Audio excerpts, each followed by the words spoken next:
여자들은 몸에서 이제 에스트로겐은 안 나오고 테스토스테론이 나와요. 남성 호르몬이 나와요. 그래갖고 50 넘은 여자들을 보면요, 여자 같은 여자는 하나도 없어요. 깡패 같은 여자들만 그냥 천재 있어요. 깡패 같은 여자. 그냥 몸에서 근데 에스트로겐이 빠져나가면은요, 여성 호르몬이 빠져나가면은요, 기억력도 같이 빠져나간대. 기억력도. 그래갖고 그냥 장을 보러 나가야 되는데 그냥 지갑을 어디다 놔뒀는지 알 길이 없는 거야. 온 집안을 다 뒤져도 지갑이 없는 거예요. 그래갖고 열받는다고 냉장고 딱 열어보니까 김치통 위에다 지갑 딱 올려놔. 아이고, 내가 왜 이럴까? 내가 왜 이럴까? 심지어는 어떤 분은 막 1층에서 2층 올라가면서 올라가는 중간에 무슨 일을 하러 올라가는지 까먹는 분도 계세요. 그런 분들 많죠? 더 심각한 분은 어떤 분이냐면 1층하고 2층 중간에 서서 고민하기 시작하는 거예요. 과연 내가 지금 2층에서 내려오고 있는 중이었을까? 1층에서 올라오고 있는 중이었을까? 깜짝깜짝 놀라는 거죠. 심지어는 저는 어떤 분까지 봤느냐면은 핸드폰을 하면서 지금 내가 핸드폰을 찾는데 내 핸드폰 어디 있지? 이러고 있는 사람들도 있어요. 내가 어렸을 때 자식하고 다정하게 맛있는 거 먹으러 다니고 놀러도 다니고 그러고 난 다음에 대화도 막 늘 살갑게 한 엄마는 늙어서 자식이 먹으러도 다니고 놀러도 다니고 대화해줘요. 근데 어렸을 때 그냥 방에만 가둬 놓고 매일 그냥 공부만 시키고 학원에 그냥 계속 가둬갖고 공부만 시킨 부모님들은 늙어서 자식이 어떻게 할 것 같아요? 방에 가둬 놓고 밥만 먹이는 거, 밥만. 여러분들 외로우세요? 안 외로우세요? 안 외로워요? 안 외로운 분들이 계세요? 외롭죠? 사실은 여기 계신 분들 중에 단 한 분도 안 외로우신 분은 없어요. 예, 아무리 행복한 사람이라도 문득 외로울 때가 있어요. 아무리 행복한 사람이라도. 여러분들 낙엽이 막 떨어지고 막 바람에 그냥 낙엽이 스산하게 막 날릴 때 그거 보면은 마음이 왠지 좀 쓸쓸하고 외롭지 않으세요? 예. 한 입을 덮고 사는 남편이 어느 날 그냥 등 돌리고 말도 안 하고 그냥 그러고 있으면은 외로워요, 안 외로워요?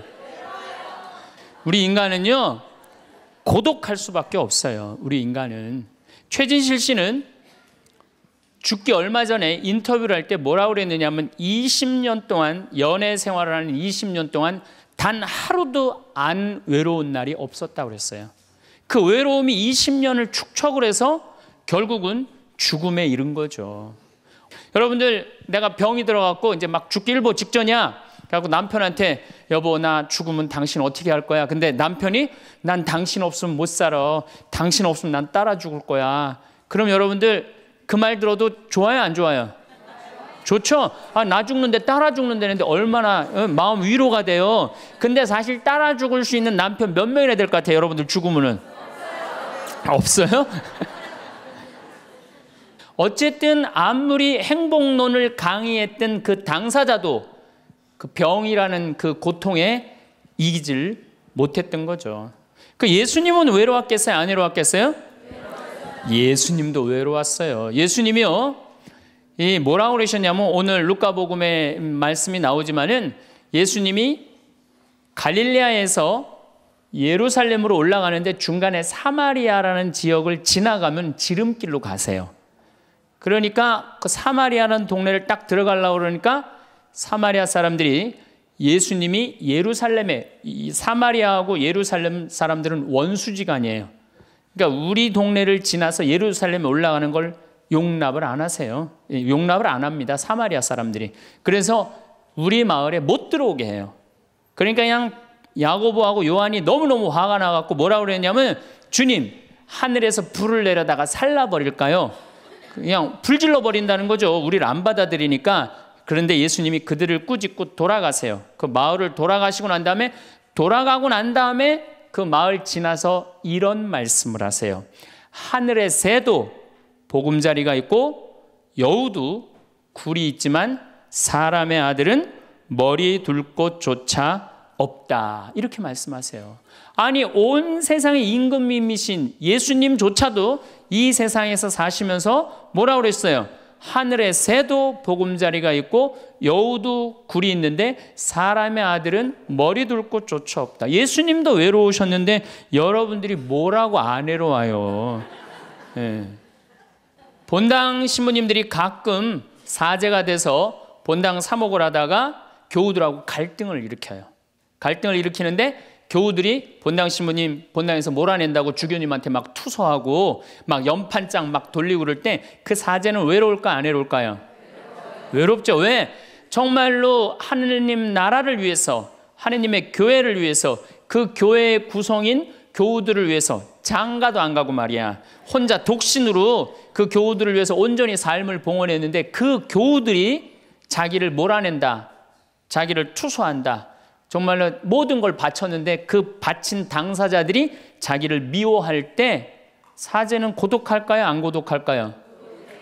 고독할 수밖에 없어요. 예수님 역시 가난하고 불쌍한 이들을 위해서 착한 일을 하는데도 유다인들은 예수님께 돌을 집어 던지려고 그래요.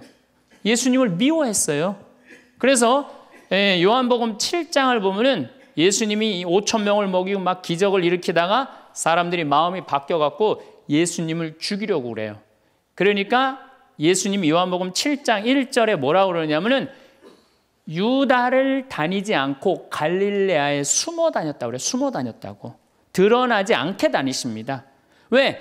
그들이 당신을 미워하는 걸 아시고 예수님이 드러나지 않아요. 그러니까 너무너무 사랑하는데 나를 미워하면은 여러분들 쓸쓸할 것 같아요? 안 쓸쓸할 것 같아요? 여러분들 남편을 내가 너무너무 사랑해. 남편을 너무너무 사랑하는데 남편이 나를 미워해. 내가 남편을 너무너무 좋아하는데 남편이 나를 미워해. 그러면은요, 그거 고독은요, 이루 말할 수가 없어요. 우리가 언제 주로 살아가면서 고독할까요? 첫 번째 외로움을 느끼는 것은 사랑하는 사람에게서 버림받았을 때 외로움을 느낀다 그래요. 사랑하는 사람. 부모님한테 버림받은 사람들 많죠? 부모님한테 버림받은 사람들 얼마나 많아요. 요즘 보육원에 그냥 자기 아이 버리고 그냥 가는 부모님들 얼마나 많아요. 그리고 이혼하고 그냥 엄마가 보따리 싸들고 그냥 도망가는 엄마들 얼마나 많아요. 그런 아이들 상처가 얼마나 크겠어요. 세상에 천하에 엄마가 나를 버렸다, 아버지가 나를 버리고 갔다, 그들의 마음의 상처는 이루 말할 수가 없죠. 또 사랑하는 애인이 배반하고 가버렸어. 사랑하는 애인이 배반하고 가버렸어. 그러면은 아파요, 안 아파요? 아프죠? 친구가 나를 배반하고 가버렸어. 이거 굉장히 괴로운 거예요. 내가 정말로 너무너무 사랑하는데 결혼하고 싶은 정말로 남자가 있어. 근데 부모님이 반대해갖고 헤어져야 돼. 아파요, 안 아파요? 굉장히 아파죠. 그래서 심지어 그 위대한 다윗도 아들 압살롬이 반란을 일으켜요. 아들이 압살롬이라는 아들이 있는데 반란을 일으켜갖고 다윗이 도망 나갑니다. 예루살렘에서 그냥 급히 도망을 나가면서 이런 시를 불러요. 시편 3편에 주님, 저를 괴롭히는 자들이 어찌리 많습니까? 저를 거슬러 일어나는 자들이 많기도 합니다. 하느님께서 저자를 구원하실성 싶으냐? 저를 빈정대는 자들이 많기도 합니다. 이런 얘기를 해요. 그러니까 다윗도 결국은 누구한테 버림을 받기 시작하냐면 아들한테 버림을 받아요. 그리고 결국은 그 아들은 요압이라는 다윗의 총사령관한테 표창에 맞아 죽고. 그러니까 얼마나 아프겠어요. 인간은 어떤 종류의 인간이든지 이런 아픔 속에서 살아갈 수밖에 없다. 사랑하는 사람을 만날 수 없다는 사실, 숨을 쉴 수조차 힘든 거죠. 이거를 불가에서는 뭐라고 그러냐면 애별리고라고 그래. 애별리고. 사랑하는 사람하고 헤어지는 고통. 이게 가장 큰 고통이라고 그래요. 우리 신학생들 참 나는 우리 신학생들만 보면은요, 너무너무 거룩하고 아름답고 순결해요. 고등학교 3학년 딱 졸업하고 얼마나 하고 싶은 게 많겠어요. 그런데 하느님의 나라를 위해서 신학교 딱 들어갔단 말이야. 그러면 신학교 1, 2학년들 보면요, 너무너무 순수하고 아름다워 보여요. 나만 아름다워 보이겠어요? 여러분들 보면 이쁘겠어, 안 이뻐? 우리 신학생 1, 2학년 학사님들 보면 이쁘죠? 여러분들만 이쁘겠어요? 20살, 21살 된 여자아이들은 이쁠 것 같아요, 안 이쁠 것 같아요? 신학생들이 너무너무 매력이 있잖아요. 그래갖고 가까이 가고 싶고 자꾸 만나고 싶단 말이야. 고등학교 때까지는 공부하다가 모르다가 그냥 신학생들도 딱 신학생이 돼갖고 그냥 이쁜 아가씨가 자꾸 옆에 있으면 마음이 끌릴 것 같아요? 안 끌릴 것 같아요? 끌릴 수밖에 없어요. 사람은요, 어쩔 수가 없어요. 그래갖고 한 2년 만나다 보면은요, 이게 이때부터 갈등하기 시작하는 거예요. 내가 사제가 돼야 되는데 왜 자꾸 저 여자한테 마음을 빼앗기나. 그래갖고 그냥 그때부터 고민하기 시작하는 거예요. 하느님을 선택할 것이냐, 여자를 선택할 것이냐. 그래서 신학교에서는 재미난 말이 있어요. 2말 3초라고 그래. 2학년 말, 3학년 1학기, 3학년 초, 이때가 가장 신학생들이 갈등을 많이 할 때. 그래갖고 이때 여자를 떠나보내면 이제 4학년, 5학년 쭉 군대 가면서 이제 사제길로 가는 거예요. 근데 이때 그냥 이 여자를 따라가면 이제 신학교 나가는 경우가 많죠. 그래갖고 그냥 그 젊은 나이에 그 피 끓는 뜨거운 애정을 끊고 사제가 되니 애별리고의 고통을 안 겪은 사제가 몇 명이나 될 것 같아요. 그러니까 서품 때 보면 그냥 누워갖고 그냥 이 깔고 그냥 그 여자 떠나보낸 여자 생각하고 그냥 가슴이 아파서 우는 거예요. 모든 걸 떠나보내야 돼. 인간이 얼마나 이게 힘든 건데요. 그러니까 여러분들 신부님들한테 잘하세요. 괜히 주교님한테 편지 쓰고 그러지 마시고.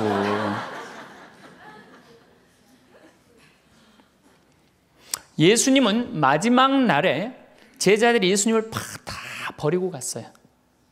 심지어 어떤 제자는 막 옷까지 그냥 삼배 옷까지 벗어 알몸으로 도망갔어. 그리고 오로지 예수님만 혼자 남았어요. 그러니까 예수님 외롭겠어요? 안 외롭겠어요? 외롭죠. 그러니까 예수님은 이런 말씀을 하신 거예요. 하늘의 새도 보금자리가 있고 여우도 굴이 있는데 사람의 아들은 머리 둘 곳조차 없다. 그건 맞는 말씀이에요. 두 번째, 우리가 주로 언제 외로워? 어느 누구에게도 도움을 받을 수 없을 때 우리는 외로워요. 내 아들이 정말 병이 걸려갖고 이제 수술을 해야 되는데 병원비가 없어. 그래갖고 그냥 정말로 친하다는 친구한테 가갖고 우리 아들이 지금 수술을 해야 되는데 병원비가 없으니까 병원비 좀 꿔줘. 정말 친하다고 생각했던 친구가 이런 지하에 나는 돈 없어. 미안해. 그리고 그냥 돌아서 나올 때 쓸쓸합니까? 안 쓸쓸합니까? 심지어 어머니 뱃속에서 같이 태어난 형제한테 도움을 청했는데도 그 형제가 집을 잡혀갖고 대출이라도 받아서 해줘도 전찬을 판국인데 냉정하게 돈 없다고 거절당할 때 우리 인간은요, 그럴 때 세상에 홀로 떨어져 있는 그런 기분을 드는 거예요. 또 언제 외로워요? 내가 40살, 이제 45, 46이 돼갖고 애 대학도 들어가야 돼갖고 학비도 지금 등록금도 준비해야 되고 아파트 부금도 보여야 되는데 그냥 직장 상사가 부르더니 해고 통지를 딱 했어. 그럼 이 40대 가장은 얼마나 쓸쓸하겠어요. 갈 데가 아무 데도 없는 거죠. 대학이라고 졸업은 해놨는데 나를 필요로 하는 데가 아무 데도 없네. 아무리 그냥 원서 지원서를 100통을 써도 그냥 나한테 연락해주는 사람 하나도 없어. 이럴 때 나를 필요로 하는 사람이 아무도 없을 때 우린 외로운 거예요. 더욱이 그냥 더 힘든 사람들은 어떤 사람들이에요? 철거민들. 갈 데는 없고 겨울은 다가오는데 그냥 내가 그냥 집을 다 부셔갖고 쫓겨날 때 그들의 그 외로움은 이건 또 이루 말할 수가 없죠. 그래서 인간으로 살아가는 한 외로울 수밖에 없어요. 그래서 하이데거라는 철학자는 뭐라고 하냐면 인간은 세상에 내던져진 존재라고. 내던져진 존재. 여기 여러분들 중에 태어나고 싶어서 태어나신 분들 계세요? 한 분도 없죠? 내던져진 거예요, 세상에. 귀양 내던져질 거면 삼성 이건희 회장님 집에 내던져지든지 아니면 정주영 회장님 집에 내던져지든지 그럼 그냥 팔자라도 편안할 텐데 내던져지고 보니까 그냥 똥구멍이 찢어지게 가난한 집에 그냥 내던져진 거야. 그래갖고 그냥 인생 그냥 피곤한 거죠. 그리고 귀양 태어날 거면은 장동건이나 고소영 씨처럼 얼굴이 잘생기거나 이쁘게라도 태어나면은 얼굴로라도 먹고 사는데 또 가난한 집에 내던져졌는데 얼굴은 또 씹다 뱉은 수제비 같이 생겨버렸네. 요즘은 그냥 막 텔레비전 막 이런 시대 아니에요. 그래갖고 그냥 키 크고 잘생기고 막 이런 거에 그냥 뭐든지 그냥 사람들이 그냥 눈이 멀어 있잖아요. 근데 그냥 생긴 건 씹다 뱉은 수제비 같이 그냥 이렇게 살아가는 사람들은 인생을 힘들게 살아갈 수밖에 없다는 거예요. 그런데 그런 사람들이 95%가 그렇다는 거예요. 95%. 저나 여러분이나 뭐 내가 항상 하는 얘기지만 내 얼굴 이거 씹다 뱉은 수지배 같이 생겨갖고 이거 뭐 얼굴로 먹고 살기엔 틀린 거죠. 다 평범하게 태어나는 거죠. 또 우리 언제 외로워요? 말이 안 통할 때 외로워요. 남편하고 말이 안 통할 때, 자식하고 말이 안 통할 때, 특별히 가족 간에 말이 안 통할 때 참 외로워요. 제가 미국에 강의를 한 2년 동안 이렇게 쭉 다녀보니까 깜짝 놀라는 일이 있어요. 엄마 아빠는 영어를 못하고 애들은 영어만 하는 거예요. 그러니까 애들은 그냥 막 영어를 너무너무 잘하고 애들 하는 말을 엄마 아빠가 못 알아듣는 거예요. 그러니까 엄마 아빠하고 말이 안 통하는 거 애들하고 기본적인 거 밥 먹어라, 학교 갔다 와라 이거 외에는 말이 안 통하는 애들이 참 많더라고요. 정말로 그건 이제 점점 외로워지는 거죠. 우리 생태마을에 교감 선생님이 3개 국어를 해요. 생태학교라는 걸 운영하거든요. 3월 달부터 12월 달까지 우리 농사 짓고 기숙사 생활하고 생태 영성 배우고 이런 생태학교를 운영하는 이제 교감 선생님이 미국에서 스카웃을 해왔어요. 스카웃을 해왔는데 이 교감 선생님 아들이 미국 콜롬비아 대학 4년 장학생이에요. 미국에서 태어난 거죠. 나도 한번 만나봤는데 애가 굉장히 괜찮아요. 근데 얘가 이제 아버지 생일날 카드를 보낸 거예요. 한글을 배워서 삐뚤삐뚤한 글씨를 써갖고 편지를 보냈는데 딱 3줄 보냈어요. 아버지 사랑합니다. 아버지 생일 축하합니다. 그리고 맨 끝에 뭐라고 썼느냐면은 네 아들 윤진이가 이렇게 해서 보냈더라고요. 말이 안 통하는 거지. 말이 안 통하는 거지. 한국에서 보면은 그런데 이게 미국 사회에서만 서로 말이 안 통하는 게 아니야. 한국에서도 퇴근을 했는데 부인이 남편을 투명인간 취급하는 부인들 많아요. 들어오거나 말거나 말도 안 하고 그냥 밥 차려놨으니까 먹으라고 그러고 사람 그냥 투명인간 취급하는 경우 많죠. 그렇죠? 자식들도 집에 와서 엄마 아버지한테 다소곳하게 하지 않고 자기 방에 쑥 들어가고 하루 종일 한 가족이 집에 살면서 5분 이상 대화를 안 한다는 거 아니에요. 이게 말이 안 통하니 이 집이 외롭겠어요? 안 외롭겠어요? 모이면 하루에 있었던 일 얘기하고 서로 그냥 다정하게 대화를 나눠야 되는데 우리가 지금 말이 안 통해 서로. 그 외로울 수밖에 없죠. 또 언제 외로워요? 이게 이제 저하고 여러분들하고 공통적으로 느끼는 거예요. 늙어가는 걸 느낄 때. 내가 뭔가 하나씩 뺏겨가는 걸 느낄 때 그때 외로워요. 내 젊음이 하나하나 떨어져 가는구나. 제가 굉장히 눈이 좋았어요. 1.5, 어떨 땐 2.0까지 나왔어요. 근데 요즘 핸드폰에 메시지가 오면은 일단은 내가 인상을 써요. 인상을 쓰고 이렇게 멀리 보기 시작해. 안 보이는 거 글자가. 심지어는 내 동창들은요 돋보기를 쓰는 동창들도 있어요. 벌써. 그래서 너 왜 돋보기를 쓰냐고 하니까 노안이 와갖고 신문이 안 보이는 거예요. 그 돋보기를 쓰고 있는 동창을 보면요 슬프더라고요. 늙어가니까. 제가 젊었을 때 몸에 테스토스테론이 흘러 넘쳤어요. 진짜 남자다웠어요. 그래갖고 내가 눈물이라고는 한 방울도 안 흘렸어요. 얼마나 눈물을 안 흘리냐면 고등학교 2학년 때 우리 어머니 아버지가 내가 신학교 들어가기 전까지는 성당에 안 다니셨어요. 그러니까 이해가 안 됐잖아요. 반대한다고 어머니가 막 약 먹고 자살하고 막 정말로 아버지가 그 막 죽어가는 어머니를 막 끌어안고 저를 보고 뭐라고 그랬느냐 울면서 제발 신학교 안 간다는 소리 좀 해라. 내가 그랬는데도 눈물 한 방울 안 흘린 놈이에요 내가. 물론 우리 어머니 아직도 안 돌아가셨어요. 아직도 안 돌아가시긴 했는데. 그런데 내가 나이가 46인데 이상한 일이 벌어졌어요. 내 몸에서 이제 테스토스테론은 안 나오고 남성 호르몬은 안 나오고 에스트로겐 여성 호르몬이 나오는 모양인 것 같아요. 지난 2월 달에 우리 김연아 선수가 동계올림픽 금메달 땄잖아요. 따갖고 그냥 더욱이 또 우리 세례 받았잖아.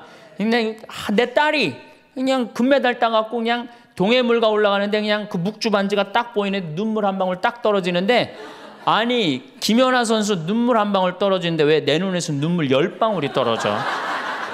자동이야 자동. 요즘은 그냥 텔레비전에서 슬픈 것만 봐도 어떻게 돼요? 눈물이 뚝뚝 떨어져요. 내가 이제 늙어가고 있는 거예요. 네. 내 몸에서 이제 여성 호르몬이 나와갖고 자꾸 감성적으로 되는 거예요. 감성적으로. 반대로 여자들은 몸에서 이제 에스트로겐은 안 나오고 테스토스테론이 나와요. 남성 호르몬이 나와요. 그래갖고 50 넘은 여자들을 보면요, 여자 같은 여자는 하나도 없어요. 깡패 같은 여자들만 그냥 천재 있어요. 깡패 같은 여자. 그냥 몸에서 근데 에스트로겐이 빠져나가면은요, 여성 호르몬이 빠져나가면은요, 기억력도 같이 빠져나간대. 기억력도. 그래갖고 그냥 장을 보러 나가야 되는데 그냥 지갑을 어디다 놔뒀는지 알 길이 없는 거야. 온 집안을 다 뒤져도 지갑이 없는 거예요.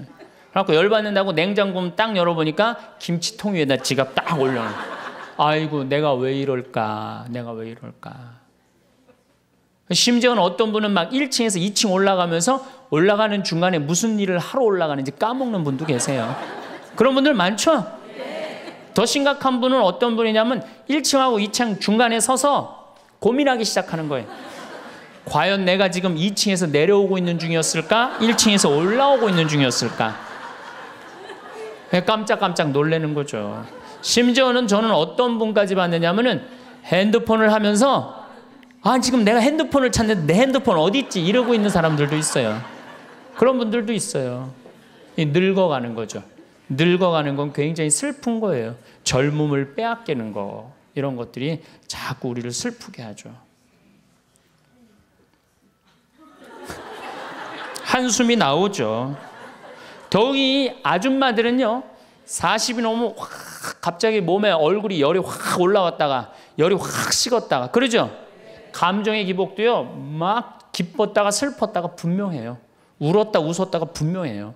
그러면 자식 붙잡고 네가 인생을 어떻게 살라고 그러냐고 막 울다가 갑자기 그냥 성당 친구가 전화 오면은 언제 그랬냐는 듯이 내가 오늘 신부님을 강의를 들었는데 너무 재밌다고 막 깔깔깔깔거리고 막. 그러면 아들이, 딸이 엄마 도대체 왜 그래? 이 소리를 들으면요, 여러분들은 심각하게 늙어가고 있는 거예요. 엄마 도대체 왜 이래? 내가 이제 늙어가는 거죠.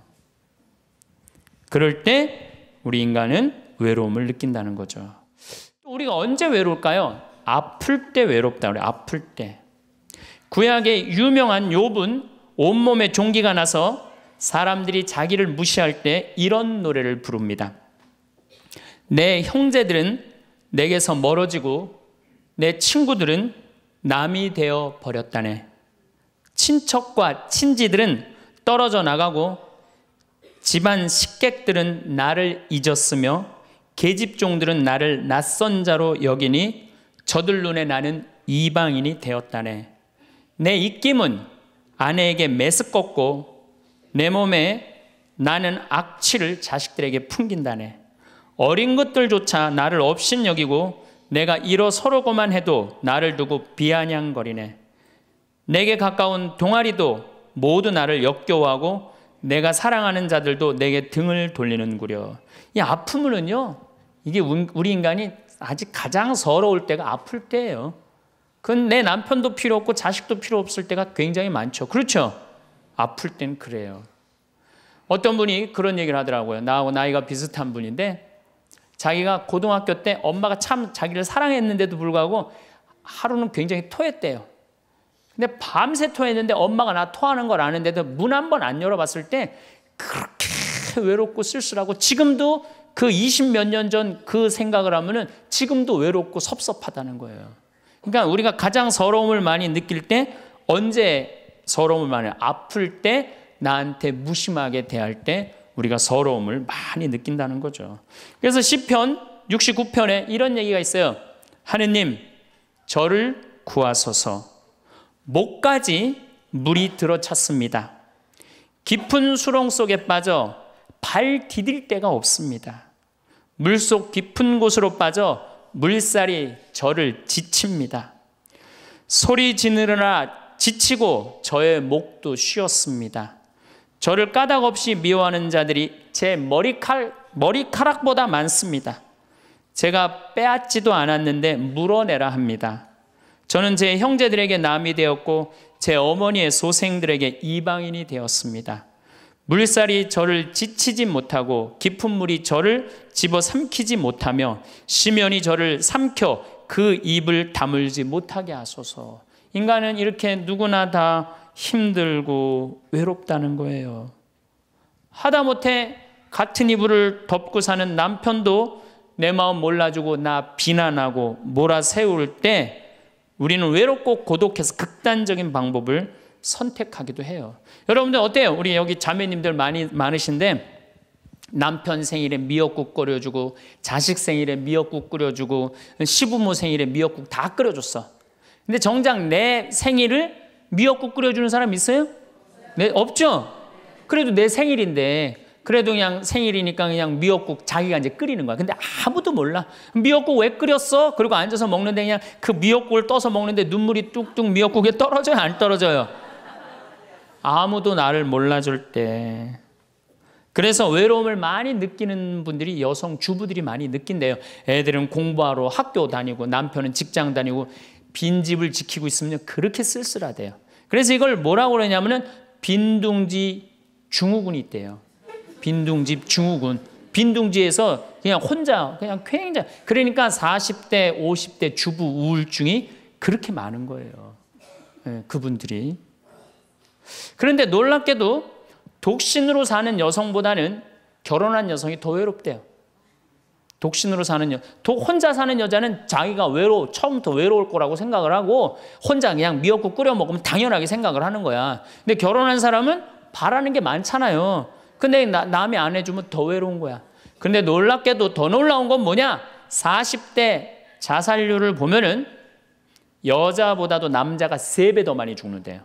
그러니까 여러분들보다 누가 더 많이 외로움을 탄다고 생각하시면 돼요? 남자가 더 많이 탄다고 생각하면 돼요. 이 인간이 다 외로운 거야. 어떻게 보면 다 불쌍해. 여기 있는 분들 한 분 한 분 예수님 오면 다 안아줄 거야. 너 그동안 외로웠구나. 내가 안아주마. 다 그럴 거예요. 여기서는 웃고 있지만 막상 돌아가서 집에 가보면 눈물을 흘리는 분들 많을 거라는 얘기죠. 저는 외로울 것 같아요? 안 외로울 것 같아요? 저도 외로워요. 제가 92년도 철산성당에서 보좌신부, 경기도 광명 철산성당에서 보좌신부를 했는데 한 12월 15일쯤 됐어요. 아이들이 연합고사 본 날이에요. 그래갖고 저녁 먹고 이제 성당을 이렇게 산책을 하는데 지하실에서 뭐 난리도 아니에요. 뭐 의자 부시는 소리에 뭐 비명 소리에 정신이 하나도 없더라고요. 그래서 내려가서 보니까 아이들이 소주를 먹고 어떻게 하느냐면은 뭐 난리도 아니야. 뭐 자기네들끼리 의자를 부시고 끌어안고 울고 별놈이 다 있더라고요. 별놈이 다 있어갖고 니네들 도대체 왜 그러느냐? 저는 중학교 아이들이 술 먹고 담배 피는 거 내가 본당 신부할 때 나한테 걸려도 난 한 번도 혼낸 적이 없어요. 애들. 왜 혼낸 적이 없냐면 내가 중고등학교 때 술 담배 다 했거든. 뭘 혼을 내. 그래서 야 니네들 사제관에 좀 올라와 봐라. 신부님이 혼내지 않고 사제관으로 올라오라고 그랬고 딱 앉혔어요. 한 15명을 남자 여자 다 앉아갖고 니네들 도대체 무슨 일 때문에 이렇게 술을 먹고 성당 기물을 부시냐 얘기를 좀 해봐라. 그랬더니 마침 그 아이 중에 한 아이가 엄마 아빠가 이혼을 한 거야. 자기네들끼리 위로해 준다고 마침 시험도 끝나고 소주를 지금이야 18도 19도지만 그땐 24도짜리 소도 아니에요. 중학교 3학년 애들이 그거 먹고 그냥 필름이 끊어진 거죠. 그래갖고 이제 앉혀갖고 그냥 귀양 나온 얘기니 니네들 인생을 한번 얘기를 해봐라. 이제까지 살아온 거. 그랬더니 애들이 그냥 15년, 16년 살아온 인생 그냥 나름대로 그냥 쫙 밤 12시가 넘은 거예요. 그래갖고 오늘은 너무 늦었으니까 니네들 귀양 이렇게 술이 취했으니 집에 가지 말고 신부님 집에서 자라. 사조관에서 15명 다 집으로 전화해라. 만약에 엄마 아빠가 뭐라고 의심을 하면 나를 바꿔줘라. 그래갖고 내가 몇몇은 내 통화를 해갖고 내가 오늘 재울 테니까 걱정하지 말라고. 그리고 애들한테 니네들 술은 이렇게 먹는 게 아니다. 그래갖고 내가 또 꼬냑을 또 한 병 꺼내갖고 한 잔씩 다 따라주면서 아이들하고 정말로 다정한 얘기를 했어요. 그러니까 아이들이 너무 좋잖아요. 술을 먹었는데 혼을 내기를 하나, 또 신부님이 방에서 재워주지, 자기 얘기 다 들어주지. 그래서 내가 2월 달에 발령을 받아갖고 떠나는데 가지 말라고. 애들이 일주일 동안 우는 거예요. 가지 말라고. 신부님 우리랑 살자고. 그래갖고 내가 발령 받아가는 애들 발령 받아가는 날 30명이 학교를 안 간 거예요. 가지 말라고. 그래갖고 제가 이제 수원으로 이제 발령을 받아갔는데 토요일만 되면은 전철을 타고 내려오는 거예요. 토요일만 되면은 30명이. 그래갖고 한 주, 두 주 오다 말겠지.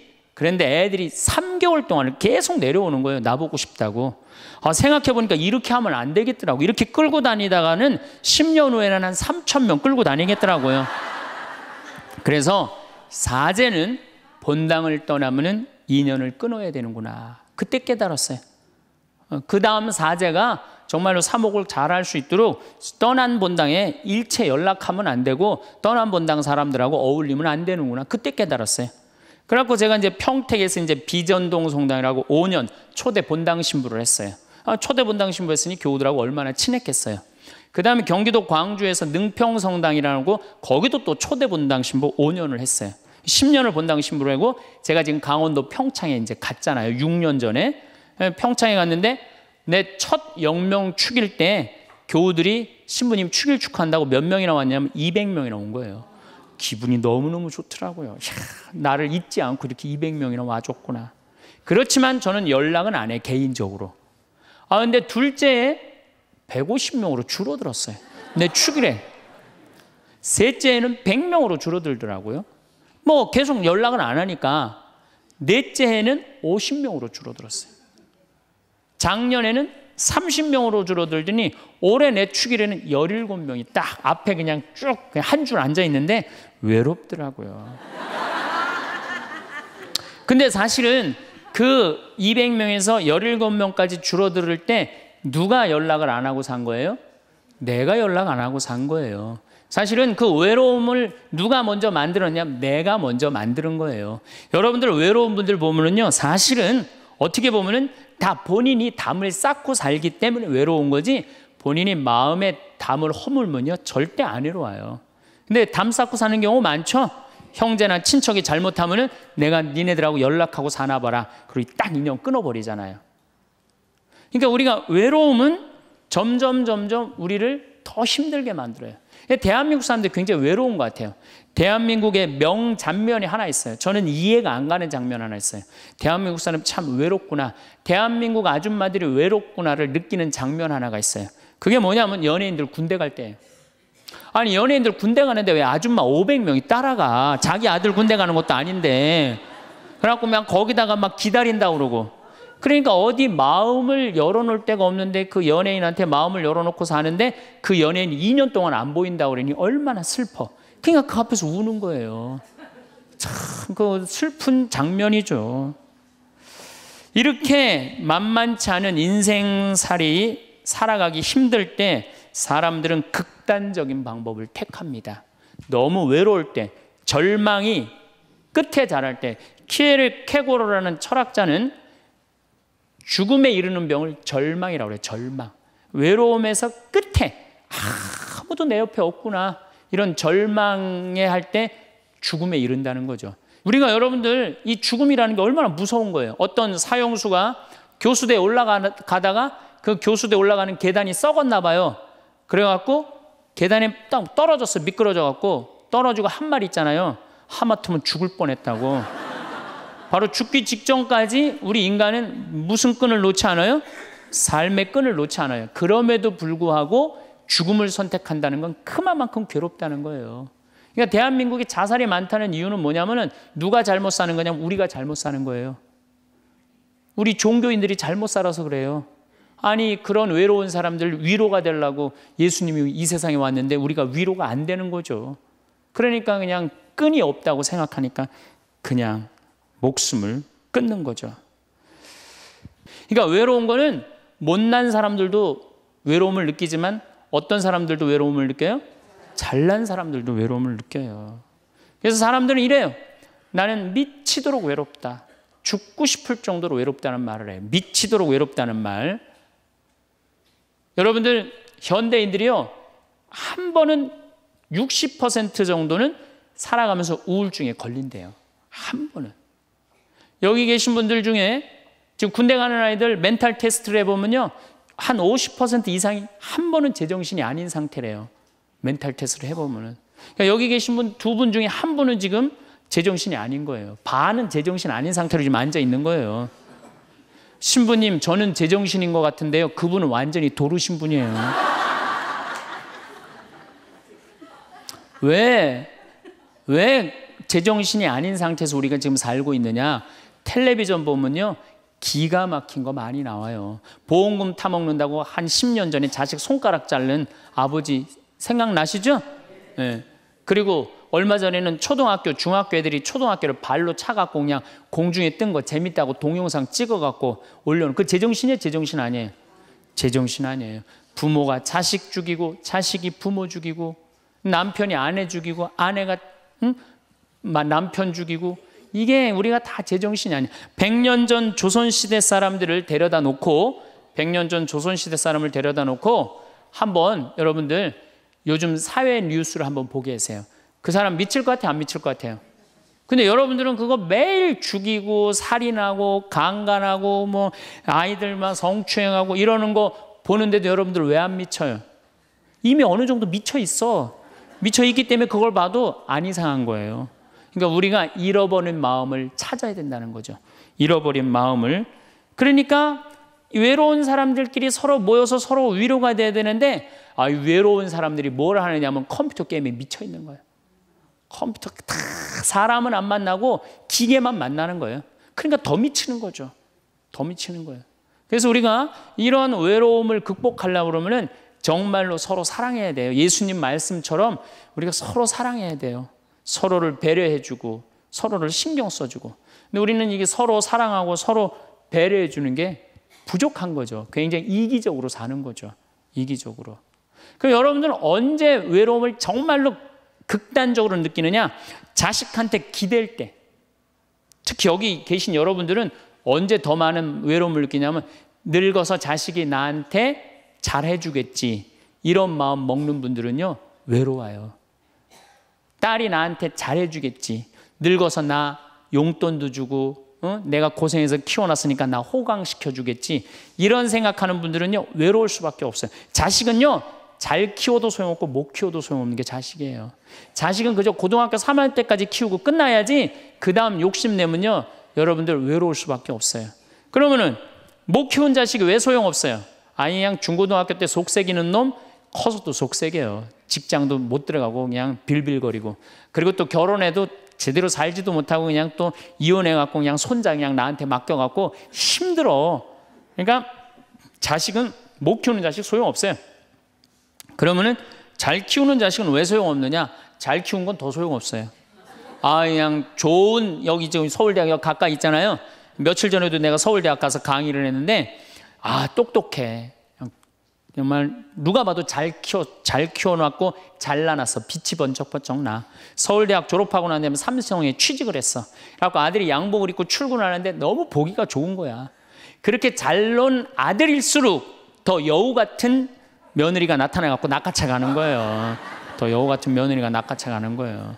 그럼 낚아채 가면 그날로 끝나는 거예요. 그날로. 그러니까 어차피 자식은 떠나게 돼 있어요.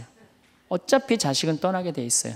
그러니까 여러분들 이제는 내가 자식한테 내 인생을 기대한다 생각하지 말라는 거예요. 더욱이 여러분들 자식들 정말로 사랑으로 키워요?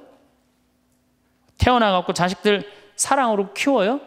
맨날 방에 가둬놓고 공부해라 그러지 않아요? 맨날 공부해라고. 그래서 여러분들 이 생각만 하면 돼. 내가 어렸을 때 자식하고 다정하게 맛있는 거 먹으러 다니고 놀러도 다니고, 그리고 난 다음에 대화도 막 늘 살갑게 한 엄마는 늙어서 자식이 먹으러도 다니고 놀러도 다니고 대화해줘요. 근데 어렸을 때 그냥 방에만 가둬놓고 매일 그냥 공부만 시키고 학원에 그냥 계속 가둬갖고 공부만 시킨 부모님들은 늙어서 자식이 어떻게 할 것 같아요? 방에 가둬놓고 밥만 먹이는 거, 밥만.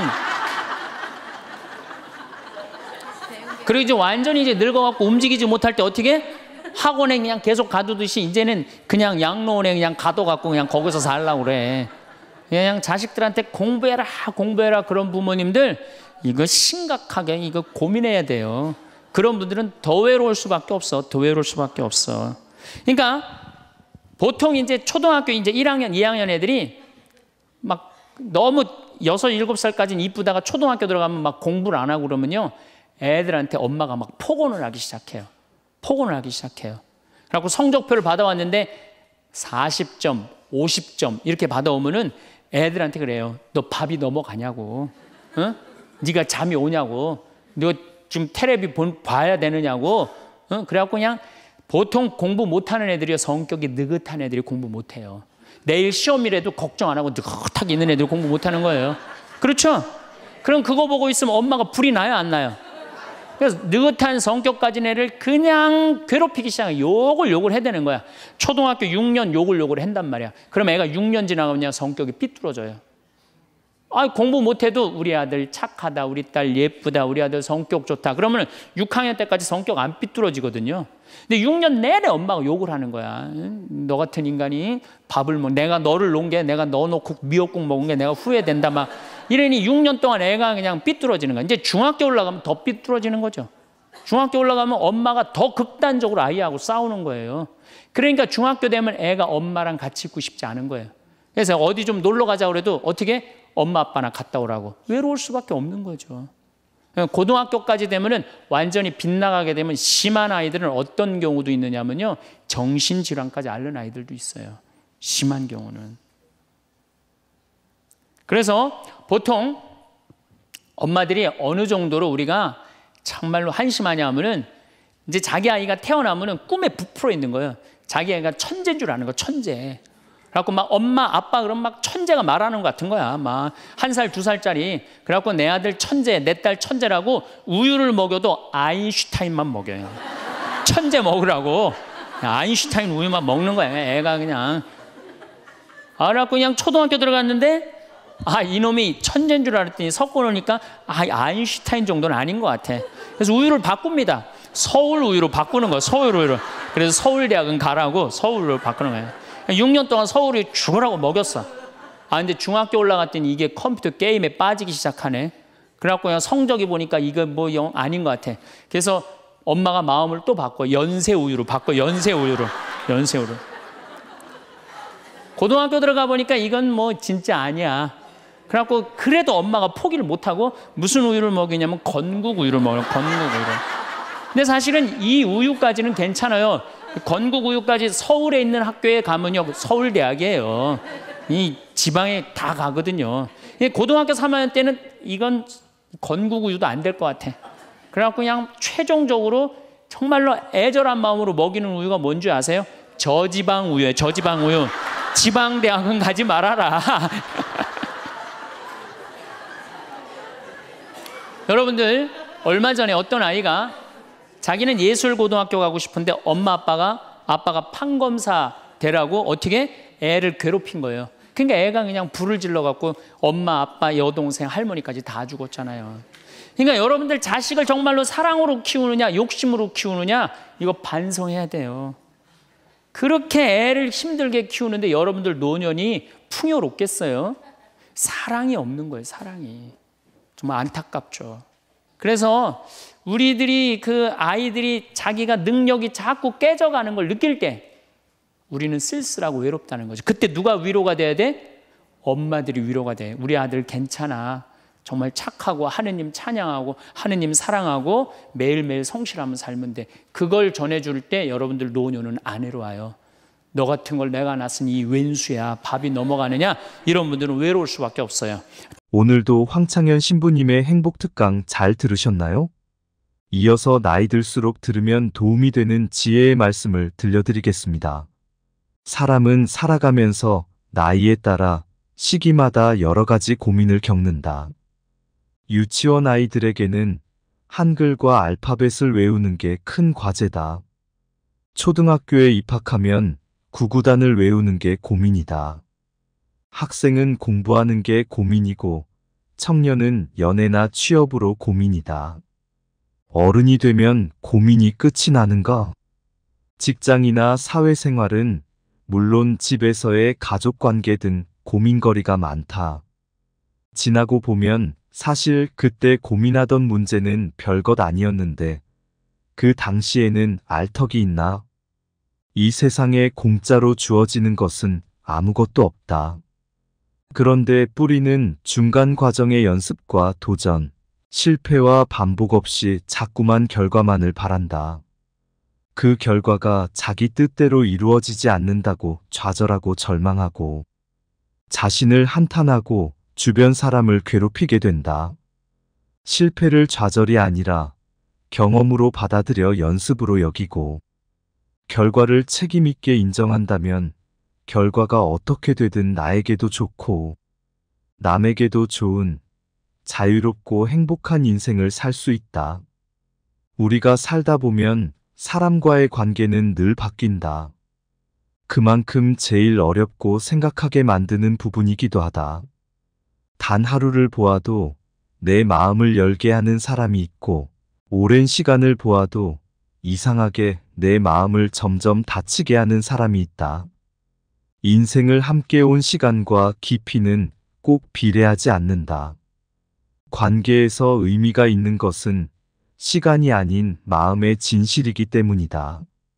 첫 번째 만나면 마음이 편한지 불편한지 생각해보기. 시간을 내어 누군가와 약속을 잡고 만났을 때 만나면 시간이 금방 가는 것만 같고 같이 있으면 즐겁고 편한 사람이 있는가? 그렇다면 그 사람은 내 인생에 있어서 꼭 옆에 두어야 할 사람이다. 반대로 만나면 이상하게 불쾌해지고 불편하며 집에 와서는 찝찝함이 무언가를 골똘히 생각하게 만드는 사람이 있는가? 그런 사람은 내 사람의 기준에 포함되지 않는다. 삶을 살다 보면 정말 많은 부류의 사람을 만나게 된다. 인생을 오래 살아왔고 많은 경험을 가진 사람들은 알 것이다. 재물이 많고 잘나고 똑똑한 친구를 옆에 두는 것보다 같이 있으면 마음이 편해져 사심없이 나의 이야기를 쉽게 풀고 들어주는 친구가 있다는 것이 얼마나 소중하고 값진 것인지를. 재물이 많고 똑똑한 친구 있으면 좋다 하지만 그것이 전부가 아니다. 삶을 지혜롭게 살아온 사람들은 하나같이 말한다. 내 마음이 편한 게 인생의 최고의 덕목임을. 내 사람이라고 생각되게 하는 사람은 그 사람을 생각할 때 마음이 따뜻해지며 저절로 미소가 지어진다. 만나면 더욱 더 마음이 편안해져 마음의 위로를 받게 해주는 사람이다. 그런 사람의 특징은 함께 무언가를 이야기하지 않고 옆에 있어주는 것만으로도 어색하지 않고 편안하다. 멀리에 있어도 가깝게 있는 듯이 느껴지고 가까이 있어도 절대 부담되지 않는다. 만나면 한도 끝도 없는 이야기 속에 잔잔한 웃음과 함께 시간이 흘러가는지도 모를 만큼 즐거운 시간을 보내게 해주는 사람이다. 혹시 이런 사람이 주변에 있는가? 그렇다면 그 사람은 내 사람으로 두어도 되는 사람이다. 두 번째, 시간을 내서라도 나를 만나는지 생각해보기. 내가 누군가를 만날 때 정말 만나고 싶고 같이 있으면 좋은 사람은 어떻게든 만나고 싶어 만남을 청한다. 시간이 없다면 다음에 시간을 만들어서라도 약속을 잡는다. 상대방도 마찬가지다. 나와 같이 있고 싶고 꼭 만나고 싶다면 그 사람이 정말 바쁜 사람이더라도 어떻게든 시간을 내서 나와의 약속을 만든다. 그만큼 나를 좋아해주는 사람이기에 내 사람이 될 수 있다. 시간이 날 때만 나를 만나려고 하는 것과 시간을 내서라도 나를 만나려고 하는 것은 정말 큰 차이가 있다. 시간은 마음과 비례한다. 시간을 내는 것이 별거 아니라고 생각이 들 수도 있다. 하지만 절대 그렇지 않다. 서로에게 특별한 의미를 주는 것이다. 하루하루 바빠 자기 자신의 시간도 제대로 가지지 못하는 현대 사회에서 나에게 시간을 내서 만난다는 것은 그만큼 나라는 존재를 깊이 생각하고 있다는 것이다. 나를 찾아주는 사람이 있다는 것은 정말 소중하고 값진 일이다. 세 번째, 안 맞는 점도 인정하고 받아들이는지 생각해보기. 사람은 누구나 완벽할 수는 없다. 누구나 장점이 있고 단점이 있기 마련이다. 사람은 모두 성격과 기질 그리고 살아온 환경이 다르다. 그렇게 타인과 내가 다름을 인정하고 존중하는 것은 어려우면서도 평생 이해 못할 영역 중 하나이기도 하다. 하지만 완벽하게 모든 것을 이해할 수는 없어도 성숙한 어른이라면 이해하려고 노력이라도 해보려고 한다. 상대방과 내가 다르다는 것은 어쩔 수 없는 영역이다. 모든 것이 통할 수는 없기 때문이다. 그렇게 사람과의 인간관계에서 나와의 다름을 인정하고 받아들일 수 있는 사람은 참되고 성숙한 어른이 분명하다. 그리고 그만큼 공감 능력이 뛰어난 사람이다. 인정을 하면 상대방을 이해할 수 있음을 누구보다도 잘 알고 있기 때문이다. 인생에 정답이 없듯이 사람도 누가 맞고 누가 틀리고는 존재하지 않다. 이러한 것을 이해하려고 하는 사람은 상대방을 존중하며 받아들일 수 있는 것이다. 이런 사람은 그릇이 큰 사람이기에 내 사람으로 두어야 할 사람 중 한 명이다. 다른 것이지 틀린 것이 아님을 잘 알기 때문에 함께 있으면 다툼이 나는 일도 적고 인생을 살아갈 때 더불어 둥글게 살아갈 수 있는 사람이기에 함께 있으면 좋은 사람이다. 네 번째, 나를 존중해 주는지 생각해 보기. 서로가 서로를 존중할 때 서로를 함부로 대할 수 없다. 내가 상대방을 존중해 주는데 상대방은 나를 무시하고 험하게 대한다면 그 사람은 절대 내 사람이 될 수 없다.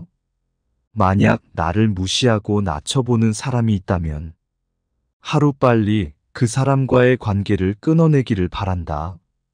내 자신을 가치 있게 해주고 존중해주는 사람과의 삶에서 살아야 한다. 존중을 받는다는 것이 거창하고 대단한 것이 아니다. 있는 그대로의 나를 받아들이고 인정해주며 내가 말하는 모든 것을 함부로 폄하하지 않는 것을 말한다. 나의 말에 귀 기울여주고 나를 인격적으로 대해주는 사람은 내 인생에 있어서 내가 절대 놓쳐서는 안 되는 사람이다. 나라는 존재를 존중해준다는 것은 나를 중요한 사람으로 인정해주는 것과 같다. 존중하며 이해하는 사람은 나를 더욱더 성장시키며 내 삶에 있어서 에너지를 얻어 긍정적인 삶을 살 수 있도록 힘을 키워낸다. 나를 그렇게 만들어줄 수 있는 사람이 단 한 명이라도 곁에 있다는 것은 성공한 삶이라고 할 수 있다. 존중을 받는다는 것은 나의 자존감을 높여주는 대단한 힘이다.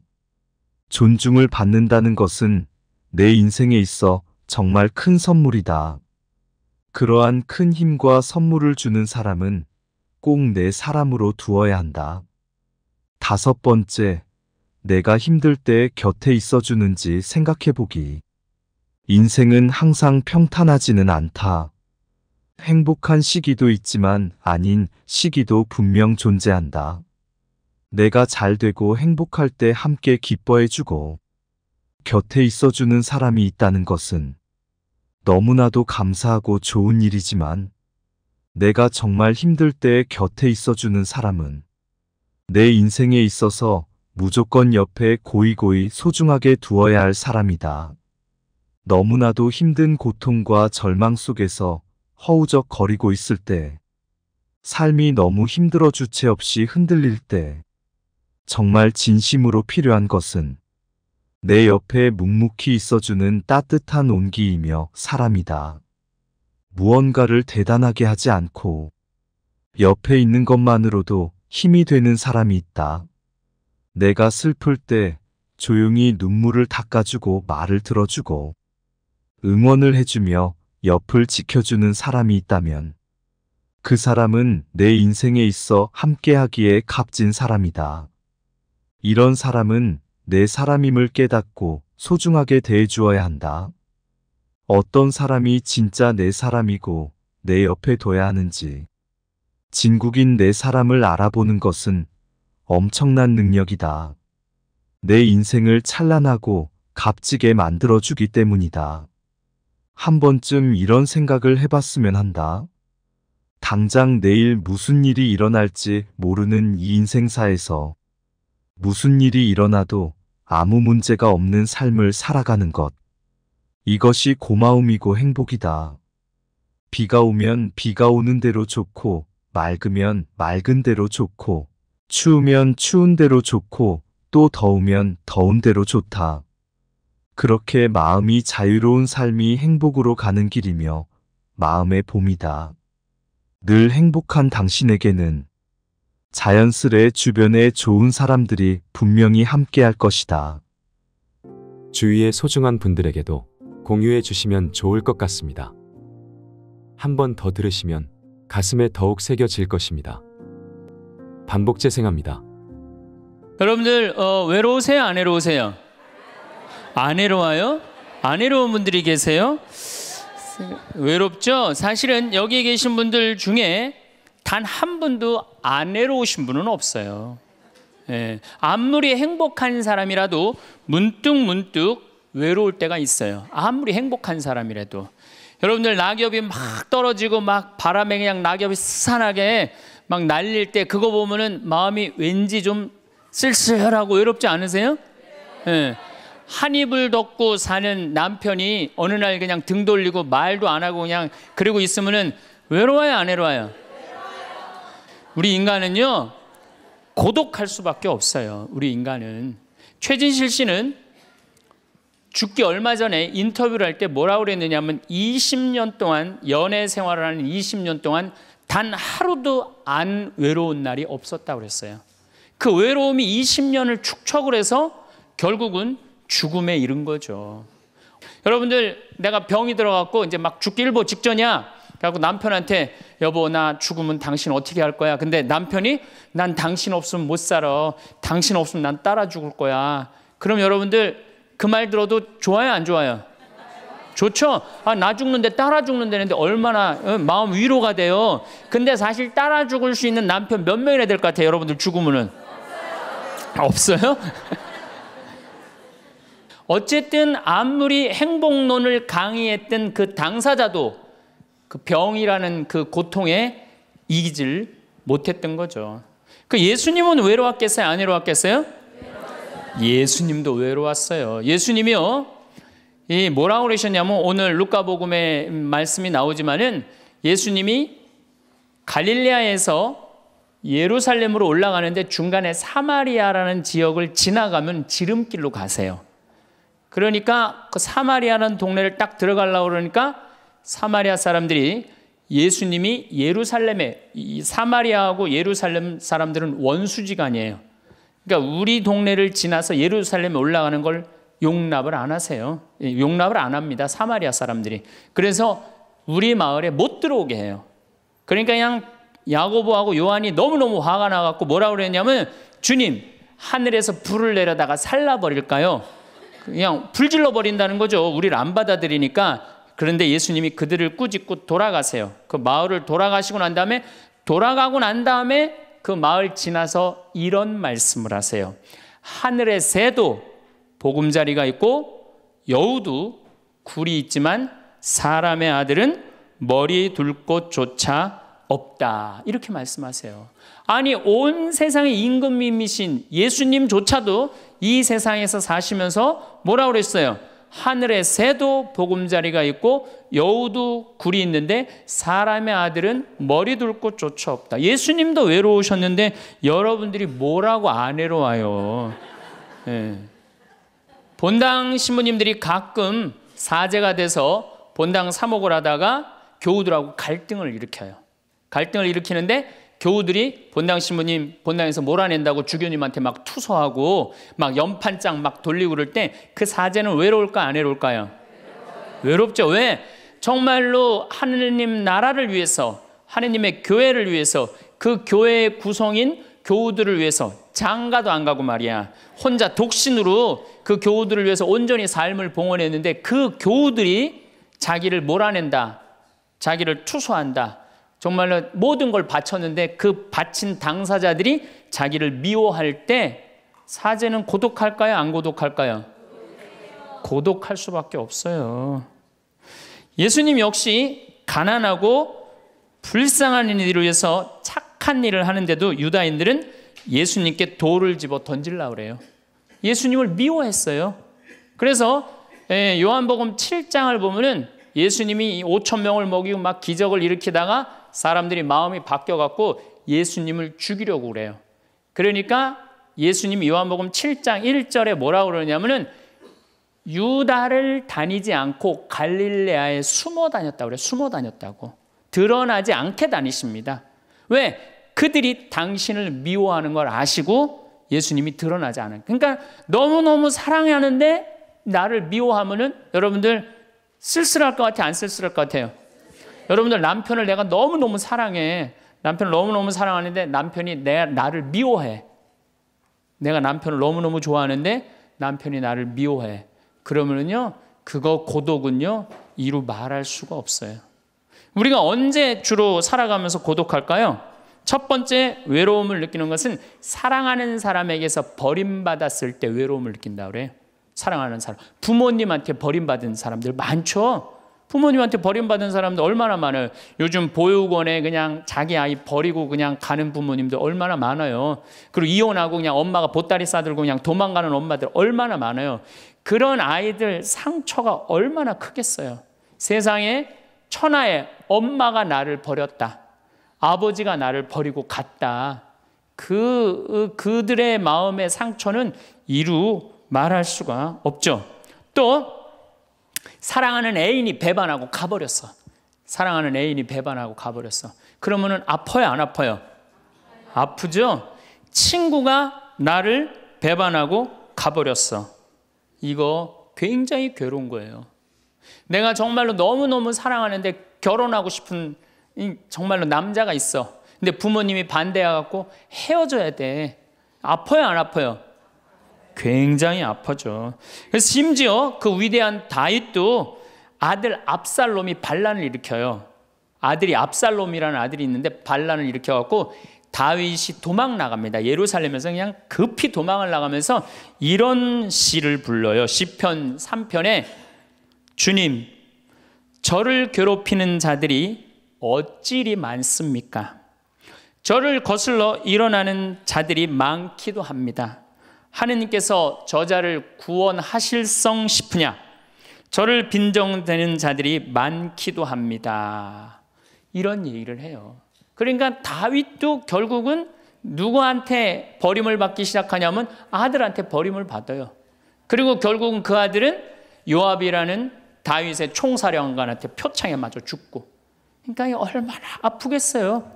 인간은 어떤 종류의 인간이든지 이런 아픔 속에서 살아갈 수밖에 없다.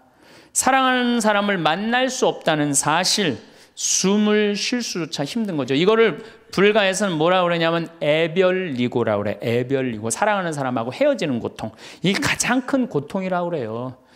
우리 신학생들 참 나는 우리 신학생들만 보면은요 너무너무 거룩하고 아름답고 순결해요.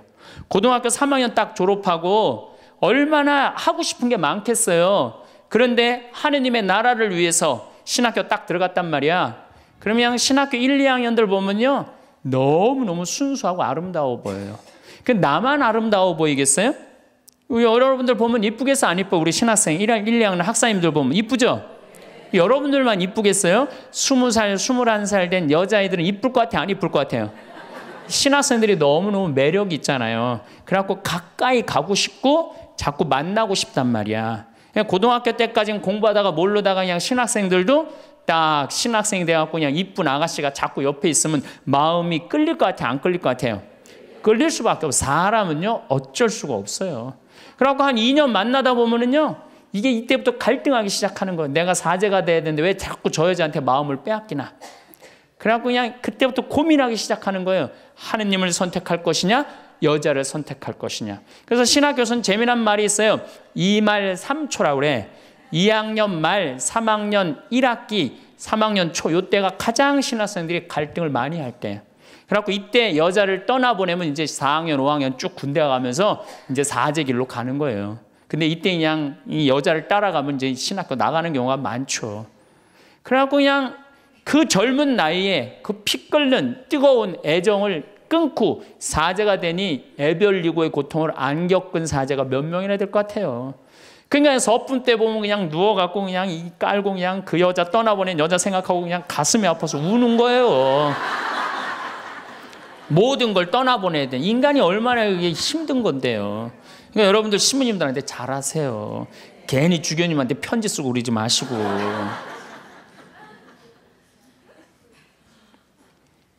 예수님은 마지막 날에 제자들이 예수님을 다 버리고 갔어요. 심지어 어떤 제자는 막 옷까지 그냥 삼배 옷까지 벗어 알몸으로 도망갔어. 그리고 오로지 예수님만 혼자 남았어요. 그러니까 예수님 외롭겠어요? 안 외롭겠어요? 외롭죠. 그러니까 예수님은 이런 말씀을 하신 거예요. 하늘의 새도 보금자리가 있고 여우도 굴이 있는데 사람의 아들은 머리 둘 곳조차 없다. 그건 맞는 말씀이에요. 두 번째, 우리가 주로 언제 외로워? 어느 누구에게도 도움을 받을 수 없을 때 우리는 외로워요. 내 아들이 정말 병이 걸려갖고 이제 수술을 해야 되는데 병원비가 없어. 그래갖고 그냥 정말로 친하다는 친구한테 가갖고 우리 아들이 지금 수술을 해야 되는데 병원비가 없으니까 병원비 좀 꿔줘. 정말 친하다고 생각했던 친구가 이런 지하에 나는 돈 없어. 미안해. 그리고 그냥 돌아서 나올 때 쓸쓸합니까? 안 쓸쓸합니까? 심지어 어머니 뱃속에서 같이 태어난 형제한테 도움을 청했는데도 그 형제가 집을 잡혀갖고 대출이라도 받아서 해줘도 전찬을 판국인데 냉정하게 돈 없다고 거절당할 때 우리 인간은요, 그럴 때 세상에 홀로 떨어져 있는 그런 기분을 드는 거예요. 또 언제 외로워요? 내가 40살, 이제 45, 46이 돼갖고 애 대학도 들어가야 돼갖고 학비도 지금 등록금도 준비해야 되고 아파트 부금도 보여야 되는데 그냥 직장 상사가 부르더니 해고 통지를 딱 했어. 그럼 이 40대 가장은 얼마나 쓸쓸하겠어요. 갈 데가 아무 데도 없는 거죠. 대학이라고 졸업은 해놨는데 나를 필요로 하는 데가 아무 데도 없네. 아무리 그냥 원서 지원서를 100통을 써도 그냥 나한테 연락해주는 사람 하나도 없어. 이럴 때 나를 필요로 하는 사람이 아무도 없을 때 우린 외로운 거예요. 더욱이 그냥 더 힘든 사람들은 어떤 사람들이에요? 철거민들. 갈 데는 없고 겨울은 다가오는데 그냥 내가 그냥 집을 다 부셔갖고 쫓겨날 때 그들의 그 외로움은 이건 또 이루 말할 수가 없죠. 그래서 인간으로 살아가는 한 외로울 수밖에 없어요. 그래서 하이데거라는 철학자는 뭐라고 하냐면 인간은 세상에 내던져진 존재라고. 내던져진 존재. 여기 여러분들 중에 태어나고 싶어서 태어나신 분들 계세요? 한 분도 없죠? 내던져진 거예요, 세상에. 귀양 내던져질 거면 삼성 이건희 회장님 집에 내던져지든지 아니면 정주영 회장님 집에 내던져지든지 그러면 그냥 팔자라도 편안할 텐데 내던져지고 보니까 그냥 똥구멍이 찢어지게 가난한 집에 그냥 내던져진 거야. 그래갖고 그냥 인생 그냥 피곤한 거죠. 그리고 귀양 태어날 거면은 장동건이나 고소영 씨처럼 얼굴이 잘생기거나 이쁘게라도 태어나면은 얼굴로라도 먹고 사는데 또 가난한 집에 내던져졌는데 얼굴은 또 씹다 뱉은 수제비 같이 생겨버렸네. 요즘은 그냥 막 텔레비전 막 이런 시대 아니에요. 그래갖고 그냥 키 크고 잘생기고 막 이런 거에 그냥 뭐든지 그냥 사람들이 그냥 눈이 멀어 있잖아요. 근데 그냥 생긴 건 씹다 뱉은 수제비 같이 그냥 이렇게 살아가는 사람들은 인생을 힘들게 살아갈 수밖에 없다는 거예요. 그런데 그런 사람들이 95%가 그렇다는 거예요. 95%. 저나 여러분이나 내가 항상 하는 얘기지만 내 얼굴 이거 씹다 뱉은 수제비 같이 생겨갖고 이거 얼굴로 먹고 살기엔 틀린 거죠.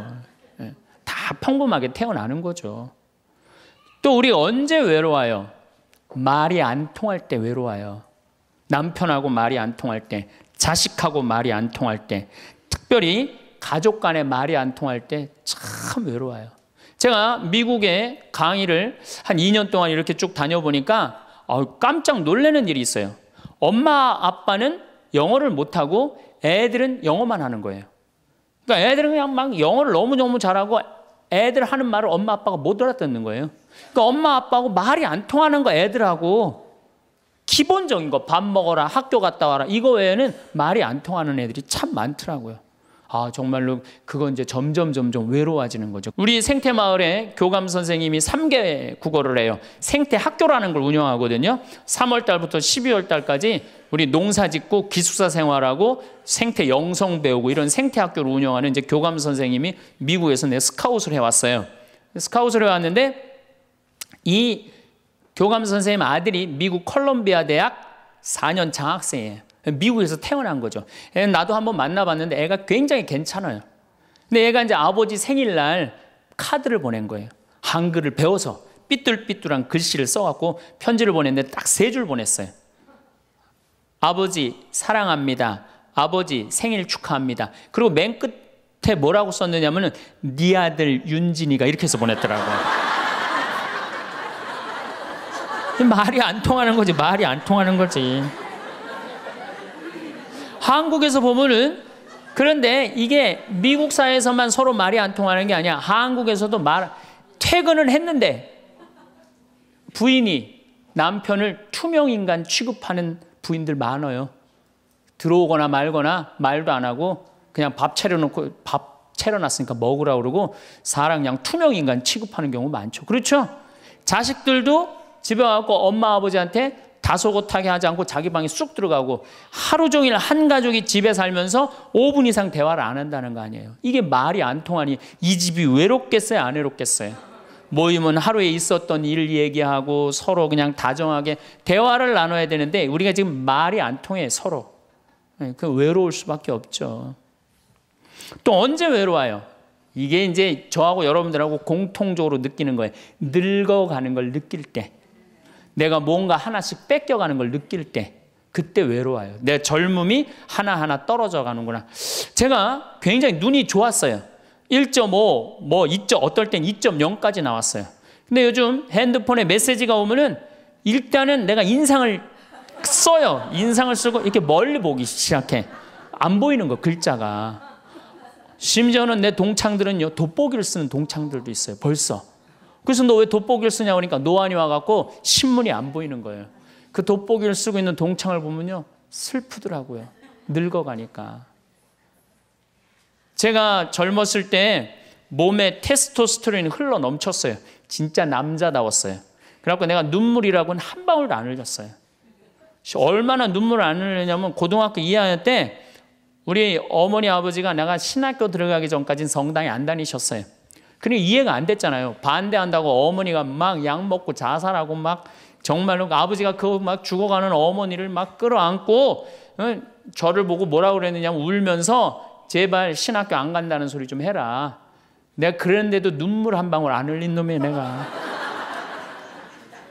물론 우리 어머니 아직도 안 돌아가셨어요. 아직도 안 돌아가시긴 했는데. 그런데 내가 나이가 46인데 이상한 일이 벌어졌어요. 내 몸에서 이제 테스토스테론은 안 나오고 남성 호르몬은 안 나오고 에스트로겐, 여성 호르몬이 나오는 모양인 것 같아요. 지난 2월 달에 우리 김연아 선수가 동계올림픽 금메달 땄잖아요. 따갖고 그냥 더욱이 또 우리 세례 받았잖아. 근데 내 딸이 그냥 금메달 따갖고 그냥 동해물가 올라가는데 그냥 그 묵주 반지가 딱 보이는데 눈물 한 방울 딱 떨어지는데 아니 김연아 선수 눈물 한 방울 떨어지는데 왜 내 눈에서 눈물 10방울이 떨어져? 자동이야 자동. 요즘은 그냥 텔레비전에서 슬픈 것만 봐도 어떻게 돼요? 눈물이 뚝뚝 떨어져요. 내가 이제 늙어가고 있는 거예요. 네. 내 몸에서 이제 여성 호르몬이 나와갖고 자꾸 감성적으로 되는 거예요. 감성적으로. 반대로 여자들은 몸에서 이제 에스트로겐은 안 나오고 테스토스테론이 나와요. 남성 호르몬이 나와요. 그래갖고 50 넘은 여자들을 보면요, 여자 같은 여자는 하나도 없어요. 깡패 같은 여자들만 그냥 천재 있어요. 깡패 같은 여자. 그냥 몸에서 근데 에스트로겐이 빠져나가면은요, 여성 호르몬이 빠져나가면은요, 기억력도 같이 빠져나간대. 기억력도. 그래갖고 그냥 장을 보러 나가야 되는데 그냥 지갑을 어디다 놔뒀는지 알 길이 없는 거야. 온 집안을 다 뒤져도 지갑이 없는 거예요. 그래갖고 열받는다고 냉장고 딱 열어보니까 김치통 위에다 지갑 딱 올려놔. 아이고 내가 왜 이럴까. 내가 왜 이럴까. 심지어는 어떤 분은 막 1층에서 2층 올라가면서 올라가는 중간에 무슨 일을 하러 올라가는지 까먹는 분도 계세요. 그런 분들 많죠? 더 심각한 분은 어떤 분이냐면 1층하고 2층 중간에 서서 고민하기 시작하는 거예요. 과연 내가 지금 2층에서 내려오고 있는 중이었을까? 1층에서 올라오고 있는 중이었을까? 깜짝깜짝 놀라는 거죠. 심지어는 저는 어떤 분까지 봤느냐면은 핸드폰을 하면서 지금 내가 핸드폰을 찾는데 내 핸드폰 어디 있지? 이러고 있는 사람들도 있어요. 그런 분들도 있어요. 늙어가는 거죠. 늙어가는 건 굉장히 슬픈 거예요. 젊음을 빼앗기는 거, 이런 것들이 자꾸 우리를 슬프게 하죠. 한숨이 나오죠. 더욱이 아줌마들은요, 40이 넘으면 확 갑자기 몸에 얼굴이 열이 확 올라왔다가 열이 확 식었다가, 그러죠? 감정의 기복도요, 막 기뻤다가 슬펐다가 분명해요. 울었다 웃었다가 분명해요. 그러면 자식 붙잡고 네가 인생을 어떻게 살라고 그러냐고 막 울다가 갑자기 그냥 성당 친구가 전화 오면은 언제 그랬냐는 듯이 내가 오늘 신부님을 강의를 들었는데 너무 재밌다고 막 깔깔깔깔거리고 막. 그러면 아들이, 딸이 엄마 도대체 왜 그래? 이 소리를 들으면요, 여러분들은 심각하게 늙어가고 있는 거예요. 엄마 도대체 왜 이래? 내가 이제 늙어가는 거죠. 그럴 때 우리 인간은 외로움을 느낀다는 거죠. 우리가 언제 외로울까요? 아플 때 외롭다 그래요. 아플 때. 구약의 유명한 욥은 온몸에 종기가 나서 사람들이 자기를 무시할 때 이런 노래를 부릅니다. 내 형제들은 내게서 멀어지고 내 친구들은 남이 되어 버렸다네. 친척과 친지들은 떨어져 나가고 집안 식객들은 나를 잊었으며 계집종들은 나를 낯선 자로 여기니 저들 눈에 나는 이방인이 되었다네. 내 입김은 아내에게 메스껍고 내 몸에 나는 악취를 자식들에게 풍긴다네. 어린 것들조차 나를 업신여기고 내가 일어서려고만 해도 나를 두고 비아냥거리네. 내게 가까운 동아리도 모두 나를 역겨워하고 내가 사랑하는 자들도 내게 등을 돌리는구려. 이 아픔은요, 이게 우리 인간이 아직 가장 서러울 때가 아플 때예요. 그건 내 남편도 필요 없고 자식도 필요 없을 때가 굉장히 많죠. 그렇죠? 아플 땐 그래요. 어떤 분이 그런 얘기를 하더라고요. 나하고 나이가 비슷한 분인데 자기가 고등학교 때 엄마가 참 자기를 사랑했는데도 불구하고 하루는 굉장히 토했대요. 근데 밤새 토했는데 엄마가 나 토하는 걸 아는데도 문 한 번 안 열어봤을 때 그렇게 외롭고 쓸쓸하고, 지금도 그 20몇 년 전 그 생각을 하면은 지금도 외롭고 섭섭하다는 거예요. 그러니까 우리가 가장 서러움을 많이 느낄 때, 언제 서러움을 많이, 아플 때, 나한테 무심하게 대할 때 우리가 서러움을 많이 느낀다는 거죠. 그래서 시편 69편에 이런 얘기가 있어요. 하느님, 저를 구하소서. 목까지 물이 들어찼습니다. 깊은 수렁 속에 빠져 발 디딜 데가 없습니다. 물속 깊은 곳으로 빠져 물살이 저를 지칩니다. 소리 지르느라 지치고 저의 목도 쉬었습니다. 저를 까닭 없이 미워하는 자들이 제 머리카락보다 많습니다. 제가 빼앗지도 않았는데 물어내라 합니다. 저는 제 형제들에게 남이 되었고 제 어머니의 소생들에게 이방인이 되었습니다. 물살이 저를 지치지 못하고 깊은 물이 저를 집어삼키지 못하며 심연이 저를 삼켜 그 입을 다물지 못하게 하소서. 인간은 이렇게 누구나 다 힘들고 외롭다는 거예요. 하다못해 같은 이불을 덮고 사는 남편도 내 마음 몰라주고 나 비난하고 몰아세울 때 우리는 외롭고 고독해서 극단적인 방법을 선택하기도 해요. 여러분들 어때요? 우리 여기 자매님들 많으신데 남편 생일에 미역국 끓여주고 자식 생일에 미역국 끓여주고 시부모 생일에 미역국 다 끓여줬어.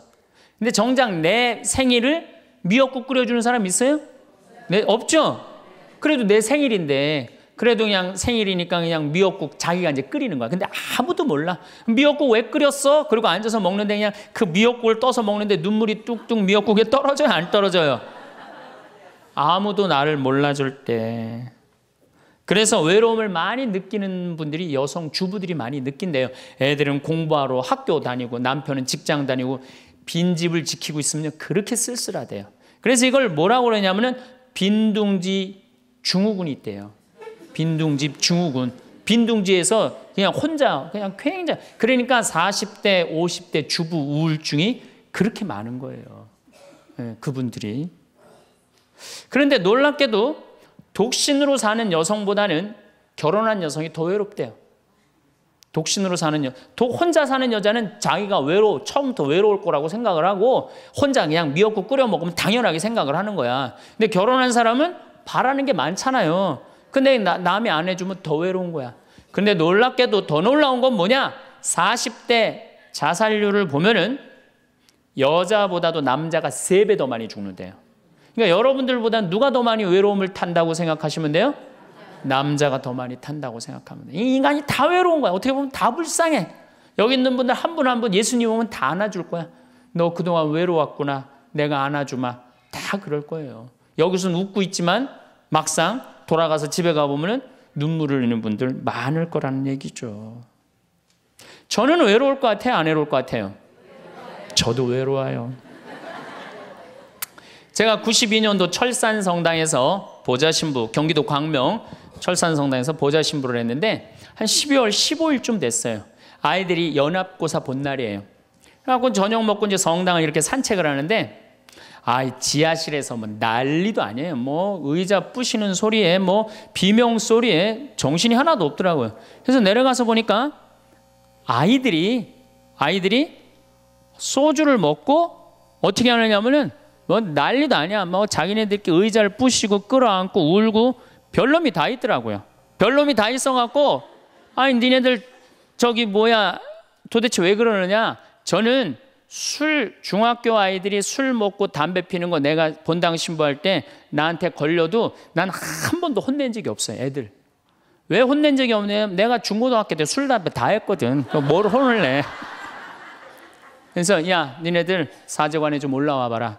신부님이 혼내지 않고 사제관으로 올라오라고 그랬고 딱 앉혔어요. 한 15명을 남자 여자 다 앉아갖고 니네들 도대체 무슨 일 때문에 이렇게 술을 먹고 성당 기물을 부시냐 얘기를 좀 해봐라. 그랬더니 마침 그 아이 중에 한 아이가 엄마 아빠가 이혼을 한 거야. 자기네들끼리 위로해 준다고 마침 시험도 끝나고 소주를 지금이야 18도 19도지만 그땐 24도짜리 소주 아니에요. 중학교 3학년 애들이 그거 먹고 그냥 필름이 끊어진 거죠. 그래갖고 이제 앉혀갖고 그냥 귀양 나온 얘기니 니네들 인생을 한번 얘기를 해봐라. 이제까지 살아온 거. 그랬더니 애들이 그냥 15년, 16년 살아온 인생 그냥 나름대로 그냥 쫙 밤 12시가 넘은 거예요.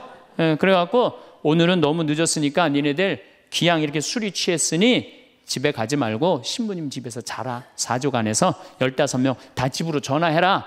만약에 엄마 아빠가 뭐라고 의심을 하면 나를 바꿔줘라. 그래갖고 내가 몇몇은 내 통화를 해갖고 내가 오늘 재울 테니까 걱정하지 말라고. 그리고 애들한테 니네들 술은 이렇게 먹는 게 아니다. 그래갖고 내가 또 꼬냑을 또 한 병 꺼내갖고 한 잔씩 딱 따라주면서 아이들하고 정말로 다정한 얘기를 했어요. 그러니까 아이들이 너무 좋잖아요. 술을 먹었는데 혼을 내기를 하나, 또 신부님이 방에서 재워주지, 자기 얘기 다 들어주지. 그래서 내가 2월 달에 발령을 받아갖고 떠나는데 가지 말라고. 애들이 일주일 동안 우는 거예요. 가지 말라고. 신부님 우리랑 살자고. 그래갖고 내가 발령 받아가는 애들 발령 받아가는 날 30명이 학교를 안 간 거예요. 가지 말라고. 그래갖고 제가 이제 수원으로 이제 발령을 받아갔는데 토요일만 되면은 전철을 타고 내려오는 거예요. 토요일만 되면은 30명이. 그래갖고 한 주, 2주 오다 말겠지. 그런데 애들이 3개월 동안 계속 내려오는 거예요. 나보고 싶다고. 생각해보니까 이렇게 하면 안 되겠더라고. 이렇게 끌고 다니다가는 10년 후에는 한 3,000명 끌고 다니겠더라고요. 그래서 사제는 본당을 떠나면은 인연을 끊어야 되는구나. 그때 깨달았어요. 그 다음 사제가 정말로 사목을 잘할 수 있도록 떠난 본당에 일체 연락하면 안 되고 떠난 본당 사람들하고 어울리면 안 되는구나. 그때 깨달았어요. 그래갖고 제가 이제 평택에서 이제 비전동 성당이라고 5년 초대 본당 신부를 했어요. 초대 본당 신부 했으니 교우들하고 얼마나 친했겠어요. 그 다음에 경기도 광주에서 능평 성당이라고 거기도 또 초대 본당 신부 5년을 했어요. 10년을 본당 신부라고 제가 지금 강원도 평창에 이제 갔잖아요. 6년 전에. 평창에 갔는데 내 첫 영명 축일 때 교우들이 신부님 축일 축하한다고 몇 명이나 왔냐면 200명이나 온 거예요. 기분이 너무너무 좋더라고요. 이야, 나를 잊지 않고 이렇게 200명이나 와줬구나. 그렇지만 저는 연락은 안 해, 개인적으로. 근데 둘째에 150명으로 줄어들었어요. 내 축일에. 셋째에는 100명으로 줄어들더라고요. 뭐 계속 연락은 안 하니까 넷째 해는 50명으로 줄어들었어요. 작년에는 30명으로 줄어들더니 올해 내 축일에는 17명이 딱 앞에 그냥 쭉 한 줄 앉아 있는데 외롭더라고요. 근데 사실은 그 200명에서 17명까지 줄어들 때 누가 연락을 안 하고 산 거예요? 내가 연락 안 하고 산 거예요. 사실은 그 외로움을 누가 먼저 만들었냐면 내가 먼저 만드는 거예요. 여러분들 외로운 분들 보면은요, 사실은 어떻게 보면은 다 본인이 담을 쌓고 살기 때문에 외로운 거지, 본인이 마음에 담을 허물면요 절대 안 외로워요. 근데 담 쌓고 사는 경우 많죠.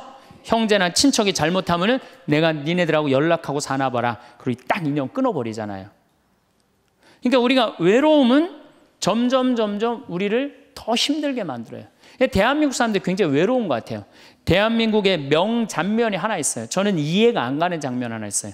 대한민국 사람 참 외롭구나, 대한민국 아줌마들이 외롭구나를 느끼는 장면 하나가 있어요. 그게 뭐냐면 연예인들 군대 갈 때예요. 아니, 연예인들 군대 가는데 왜 아줌마 500명이 따라가? 자기 아들 군대 가는 것도 아닌데. 그래갖고 그냥 거기다가 막 기다린다고 그러고. 그러니까 어디 마음을 열어놓을 데가 없는데 그 연예인한테 마음을 열어놓고 사는데 그 연예인이 2년 동안 안 보인다고 그러니 얼마나 슬퍼. 그러니까 그 앞에서 우는 거예요. 참 그 슬픈 장면이죠. 이렇게 만만치 않은 인생살이 살아가기 힘들 때 사람들은 극단적인 방법을 택합니다. 너무 외로울 때, 절망이 끝에 달할 때, 키에르케고르라는 철학자는 죽음에 이르는 병을 절망이라고 그래요. 절망. 외로움에서 끝에 아무도 내 옆에 없구나, 이런 절망에 할 때 죽음에 이른다는 거죠. 우리가 여러분들 이 죽음이라는 게 얼마나 무서운 거예요. 어떤 사형수가 교수대에 올라가다가 그 교수대에 올라가는 계단이 썩었나 봐요. 그래갖고 계단에 딱 떨어졌어. 미끄러져갖고 떨어지고 한 말 있잖아요. 하마터면 죽을 뻔했다고. 바로 죽기 직전까지 우리 인간은 무슨 끈을 놓지 않아요? 삶의 끈을 놓지 않아요. 그럼에도 불구하고 죽음을 선택한다는 건 그만큼 괴롭다는 거예요. 그러니까 대한민국이 자살이 많다는 이유는 뭐냐면은 누가 잘못 사는 거냐면 우리가 잘못 사는 거예요. 우리 종교인들이 잘못 살아서 그래요. 아니, 그런 외로운 사람들 위로가 되려고 예수님이 이 세상에 왔는데 우리가 위로가 안 되는 거죠. 그러니까 그냥 끈이 없다고 생각하니까 그냥 목숨을 끊는 거죠. 그러니까 외로운 거는 못난 사람들도 외로움을 느끼지만 어떤 사람들도 외로움을 느껴요? 잘난 사람들도 외로움을 느껴요. 그래서 사람들은 이래요. 나는 미치도록 외롭다. 죽고 싶을 정도로 외롭다는 말을 해요. 미치도록 외롭다는 말. 여러분들 현대인들이요, 한 번은 60% 정도는 살아가면서 우울증에 걸린대요. 한 번은. 여기 계신 분들 중에 지금 군대 가는 아이들 멘탈 테스트를 해보면요, 한 50% 이상이 한 번은 제정신이 아닌 상태래요. 멘탈 테스트를 해보면은. 그러니까 여기 계신 분 두 분 중에 한 분은 지금 제정신이 아닌 거예요. 반은 제정신 아닌 상태로 지금 앉아 있는 거예요. 신부님, 저는 제정신인 것 같은데요. 그분은 완전히 도루신 분이에요. 왜 제정신이 아닌 상태에서 우리가 지금 살고 있느냐? 텔레비전 보면요, 기가 막힌 거 많이 나와요. 보험금 타먹는다고 한 10년 전에 자식 손가락 자른 아버지 생각나시죠? 네. 그리고 얼마 전에는 초등학교, 중학교 애들이 초등학교를 발로 차갖고 그냥 공중에 뜬 거 재밌다고 동영상 찍어갖고 올려놓은, 그 제정신이에요? 제정신 아니에요? 제정신 아니에요.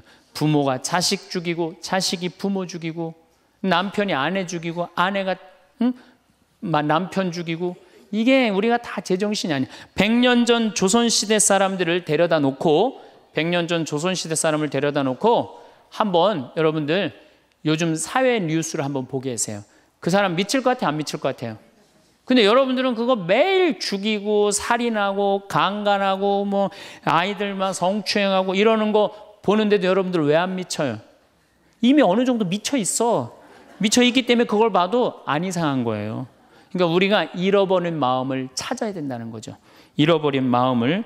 그러니까 외로운 사람들끼리 서로 모여서 서로 위로가 돼야 되는데 외로운 사람들이 뭘 하느냐면 컴퓨터 게임에 미쳐 있는 거예요. 컴퓨터 다 사람은 안 만나고 기계만 만나는 거예요. 그러니까 더 미치는 거죠. 더 미치는 거예요. 그래서 우리가 이런 외로움을 극복하려고 그러면은 정말로 서로 사랑해야 돼요. 예수님 말씀처럼 우리가 서로 사랑해야 돼요. 서로를 배려해주고 서로를 신경 써주고. 근데 우리는 이게 서로 사랑하고 서로 배려해주는 게 부족한 거죠. 굉장히 이기적으로 사는 거죠. 이기적으로. 그럼 여러분들은 언제 외로움을 정말로 극단적으로 느끼느냐? 자식한테 기댈 때. 특히 여기 계신 여러분들은 언제 더 많은 외로움을 느끼냐면 늙어서 자식이 나한테 잘해주겠지 이런 마음 먹는 분들은요 외로워요. 딸이 나한테 잘해주겠지. 늙어서 나 용돈도 주고 내가 고생해서 키워놨으니까 나 호강시켜주겠지. 이런 생각하는 분들은요 외로울 수밖에 없어요. 자식은요 잘 키워도 소용없고 못 키워도 소용없는 게 자식이에요. 자식은 그저 고등학교 3학년 때까지 키우고 끝나야지 그 다음 욕심내면요 여러분들 외로울 수밖에 없어요. 그러면은 못 키운 자식이 왜 소용없어요? 아니 그냥 중고등학교 때 속새기는 놈 커서도 속새겨요. 직장도 못 들어가고 그냥 빌빌거리고. 그리고 또 결혼해도 제대로 살지도 못하고 그냥 또 이혼해갖고 그냥 손자 그냥 나한테 맡겨갖고 힘들어. 그러니까 자식은 못 키우는 자식 소용없어요. 그러면은 잘 키우는 자식은 왜 소용없느냐? 잘 키운 건 더 소용없어요. 그냥 좋은 여기 지금 서울대학 가까이 있잖아요.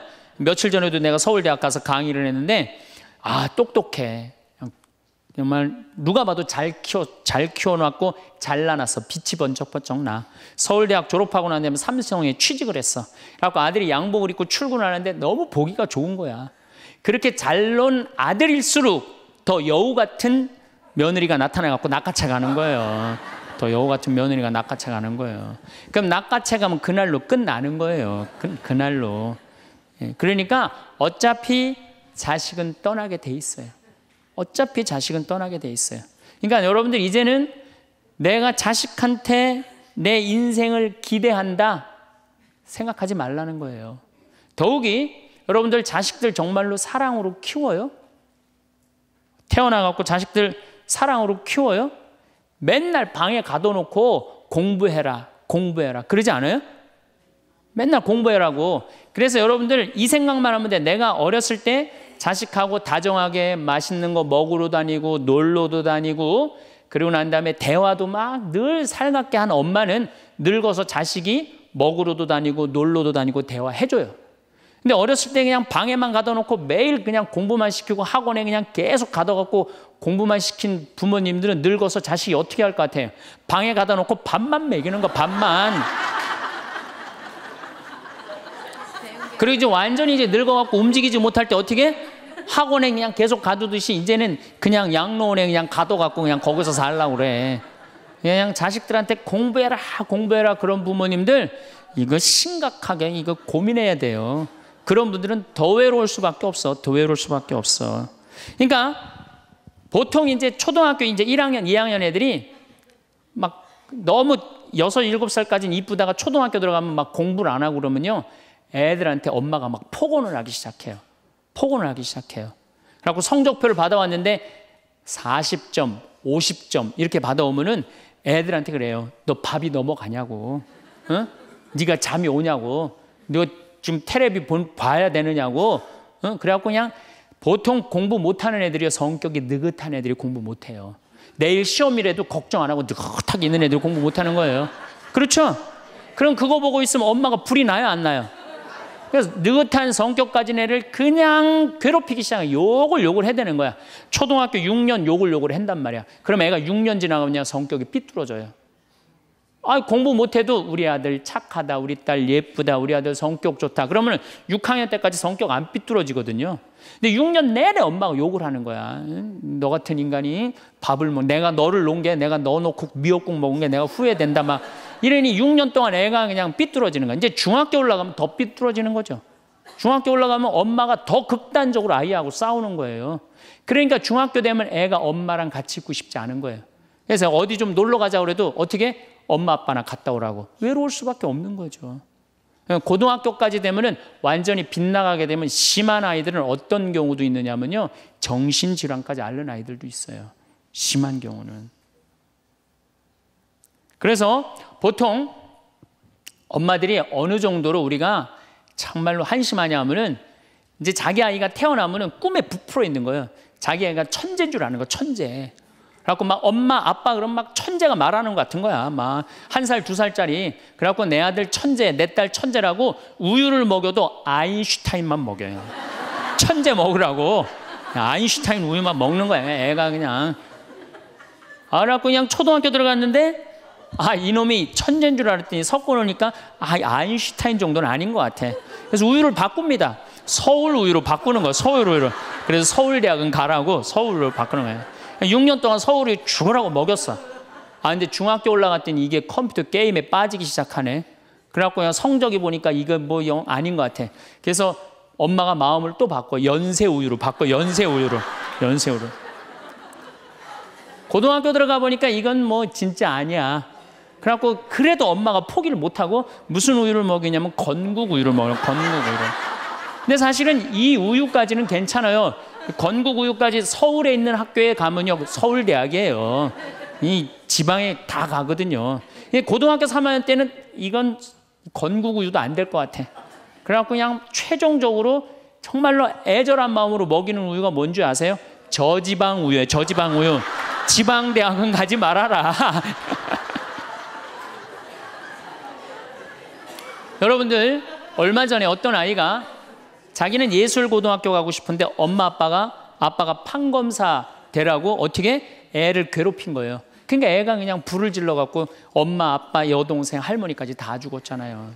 그러니까 여러분들 자식을 정말로 사랑으로 키우느냐 욕심으로 키우느냐 이거 반성해야 돼요. 그렇게 애를 힘들게 키우는데 여러분들 노년이 풍요롭겠어요?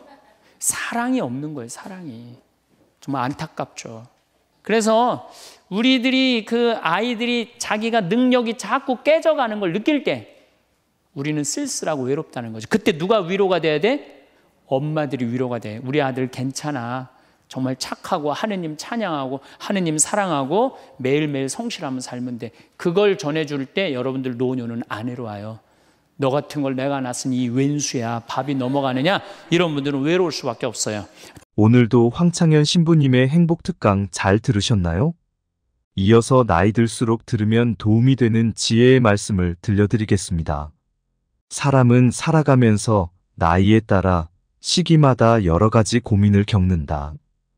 유치원 아이들에게는 한글과 알파벳을 외우는 게 큰 과제다. 초등학교에 입학하면 구구단을 외우는 게 고민이다. 학생은 공부하는 게 고민이고 청년은 연애나 취업으로 고민이다. 어른이 되면 고민이 끝이 나는가? 직장이나 사회생활은 물론 집에서의 가족관계 등 고민거리가 많다. 지나고 보면 사실 그때 고민하던 문제는 별것 아니었는데 그 당시에는 알 턱이 있나? 이 세상에 공짜로 주어지는 것은 아무것도 없다. 그런데 뿌리는 중간 과정의 연습과 도전, 실패와 반복 없이 자꾸만 결과만을 바란다. 그 결과가 자기 뜻대로 이루어지지 않는다고 좌절하고 절망하고 자신을 한탄하고 주변 사람을 괴롭히게 된다. 실패를 좌절이 아니라 경험으로 받아들여 연습으로 여기고 결과를 책임 있게 인정한다면 결과가 어떻게 되든 나에게도 좋고 남에게도 좋은 자유롭고 행복한 인생을 살 수 있다. 우리가 살다 보면 사람과의 관계는 늘 바뀐다. 그만큼 제일 어렵고 생각하게 만드는 부분이기도 하다. 단 하루를 보아도 내 마음을 열게 하는 사람이 있고 오랜 시간을 보아도 이상하게 내 마음을 점점 다치게 하는 사람이 있다. 인생을 함께 온 시간과 깊이는 꼭 비례하지 않는다. 관계에서 의미가 있는 것은 시간이 아닌 마음의 진실이기 때문이다. 첫 번째 만나면 마음이 편한지 불편한지 생각해 보기. 시간을 내어 누군가와 약속을 잡고 만났을 때 만나면 시간이 금방 가는 것만 같고 같이 있으면 즐겁고 편한 사람이 있는가? 그렇다면 그 사람은 내 인생에 있어서 꼭 옆에 두어야 할 사람이다. 반대로 만나면 이상하게 불쾌해지고 불편하며 집에 와서는 찝찝함이 무언가를 골똘히 생각하게 만드는 사람이 있는가? 그런 사람은 내 사람의 기준에 포함되지 않는다. 삶을 살다 보면 정말 많은 부류의 사람을 만나게 된다. 인생을 오래 살아왔고 많은 경험을 가진 사람들은 알 것이다. 재물이 많고 잘나고 똑똑한 친구를 옆에 두는 것보다 같이 있으면 마음이 편해져 사심없이 나의 이야기를 쉽게 풀고 들어주는 친구가 있다는 것이 얼마나 소중하고 값진 것인지를. 재물이 많고 똑똑한 친구 있으면 좋다 하지만 그것이 전부가 아니다. 삶을 지혜롭게 살아온 사람들은 하나같이 말한다. 내 마음이 편한 게 인생의 최고의 덕목임을. 내 사람이라고 생각되게 하는 사람은 그 사람을 생각할 때 마음이 따뜻해지며 저절로 미소가 지어진다. 만나면 더욱 더 마음이 편안해져 마음의 위로를 받게 해주는 사람이다. 그런 사람의 특징은 함께 무언가를 이야기하지 않고 옆에 있어주는 것만으로도 어색하지 않고 편안하다. 멀리에 있어도 가깝게 있는 듯이 느껴지고 가까이 있어도 절대 부담되지 않는다. 만나면 한도 끝도 없는 이야기 속에 잔잔한 웃음과 함께 시간이 흘러가는지도 모를 만큼 즐거운 시간을 보내게 해주는 사람이다. 혹시 이런 사람이 주변에 있는가? 그렇다면 그 사람은 내 사람으로 두어도 되는 사람이다. 두 번째, 시간을 내서라도 나를 만나는지 생각해 보기. 내가 누군가를 만날 때 정말 만나고 싶고 같이 있으면 좋은 사람은 어떻게든 만나고 싶어 만남을 청한다. 시간이 없다면 다음에 시간을 만들어서라도 약속을 잡는다. 상대방도 마찬가지다. 나와 같이 있고 싶고 꼭 만나고 싶다면 그 사람이 정말 바쁜 사람이더라도 어떻게든 시간을 내서 나와의 약속을 만든다. 그만큼 나를 좋아해주는 사람이기에 내 사람이 될 수 있다. 시간이 날 때만 나를 만나려고 하는 것과 시간을 내서라도 나를 만나려고 하는 것은 정말 큰 차이가 있다. 시간은 마음과 비례한다. 시간을 내는 것이 별거 아니라고 생각이 들 수도 있다. 하지만 절대 그렇지 않다. 서로에게 특별한 의미를 주는 것이다. 하루하루 바빠 자기 자신의 시간도 제대로 가지지 못하는 현대 사회에서 나에게 시간을 내서 만난다는 것은 그만큼 나라는 존재를 깊이 생각하고 있다는 것이다. 나를 찾아주는 사람이 있다는 것은 정말 소중하고 값진 일이다. 세 번째, 안 맞는 점도 인정하고 받아들이는지 생각해 보기. 사람은 누구나 완벽할 수는 없다. 누구나 장점이 있고 단점이 있기 마련이다. 사람은 모두 성격과 기질 그리고 살아온 환경이 다르다. 그렇게 타인과 내가 다름을 인정하고 존중하는 것은 어려우면서도 평생 이해 못할 영역 중 하나이기도 하다. 하지만 완벽하게 모든 것을 이해할 수는 없어도 성숙한 어른이라면 이해하려고 노력이라도 해보려고 한다. 상대방과 내가 다르다는 것은 어쩔 수 없는 영역이다. 모든 것이 통할 수는 없기 때문이다. 그렇게 사람과의 인간관계에서 나와의 다름을 인정하고 받아들일 수 있는 사람은 참되고 성숙한 어른이 분명하다. 그리고 그만큼 공감 능력이 뛰어난 사람이다. 인정을 하면 상대방을 이해할 수 있음을 누구보다도 잘 알고 있기 때문이다. 인생에 정답이 없듯이 사람도 누가 맞고 누가 틀리고는 존재하지 않다. 이러한 것을 이해하려고 하는 사람은 상대방을 존중하며 받아들일 수 있는 것이다. 이런 사람은 그릇이 큰 사람이기에 내 사람으로 두어야 할 사람 중 한 명이다. 다른 것이지 틀린 것이 아님을 잘 알기 때문에 함께 있으면 다툼이 나는 일도 적고 인생을 살아갈 때 더불어 둥글게 살아갈 수 있는 사람이기에 함께 있으면 좋은 사람이다. 네 번째, 나를 존중해 주는지 생각해 보기. 서로가 서로를 존중할 때 서로를 함부로 대할 수 없다. 내가 상대방을 존중해 주는데 상대방은 나를 무시하고 험하게 대한다면 그 사람은 절대 내 사람이 될 수 없다. 만약 나를 무시하고 낮춰보는 사람이 있다면 하루빨리 그 사람과의 관계를 끊어내기를 바란다. 내 자신을 가치 있게 해주고 존중해주는 사람과의 삶에서 살아야 한다. 존중을 받는다는 것이 거창하고 대단한 것이 아니다. 있는 그대로의 나를 받아들이고 인정해주며 내가 말하는 모든 것을 함부로 폄하하지 않는 것을 말한다. 나의 말에 귀 기울여주고 나를 인격적으로 대해주는 사람은 내 인생에 있어서 내가 절대 놓쳐서는 안 되는 사람이다. 나라는 존재를 존중해준다는 것은 나를 중요한 사람으로 인정해주는 것과 같다. 존중하며 이해하는 사람은 나를 더욱더 성장시키며 내 삶에 있어서 에너지를 얻어 긍정적인 삶을 살 수 있도록 힘을 키워낸다. 나를 그렇게 만들어줄 수 있는 사람이 단 한 명이라도 곁에 있다는 것은 성공한 삶이라고 할 수 있다. 존중을 받는다는 것은 나의 자존감을 높여주는 대단한 힘이다. 존중을 받는다는 것은 내 인생에 있어 정말 큰 선물이다. 그러한 큰 힘과 선물을 주는 사람은 꼭 내 사람으로 두어야 한다. 다섯 번째, 내가 힘들 때 곁에 있어주는지 생각해보기. 인생은 항상 평탄하지는 않다. 행복한 시기도 있지만 아닌 시기도 분명 존재한다. 내가 잘 되고 행복할 때 함께 기뻐해주고 곁에 있어주는 사람이 있다는 것은 너무나도 감사하고 좋은 일이지만 내가 정말 힘들 때 곁에 있어주는 사람은 내 인생에 있어서 무조건 옆에 고이고이 소중하게 두어야 할 사람이다.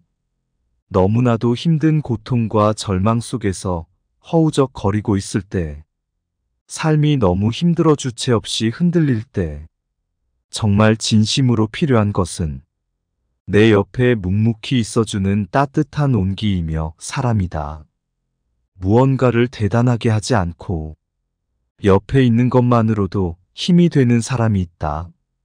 내가 슬플 때 조용히 눈물을 닦아주고 말을 들어주고 응원을 해주며 옆을 지켜주는 사람이 있다면 그 사람은 내 인생에 있어 함께하기에 값진 사람이다. 이런 사람은 내 사람임을 깨닫고 소중하게 대해주어야 한다.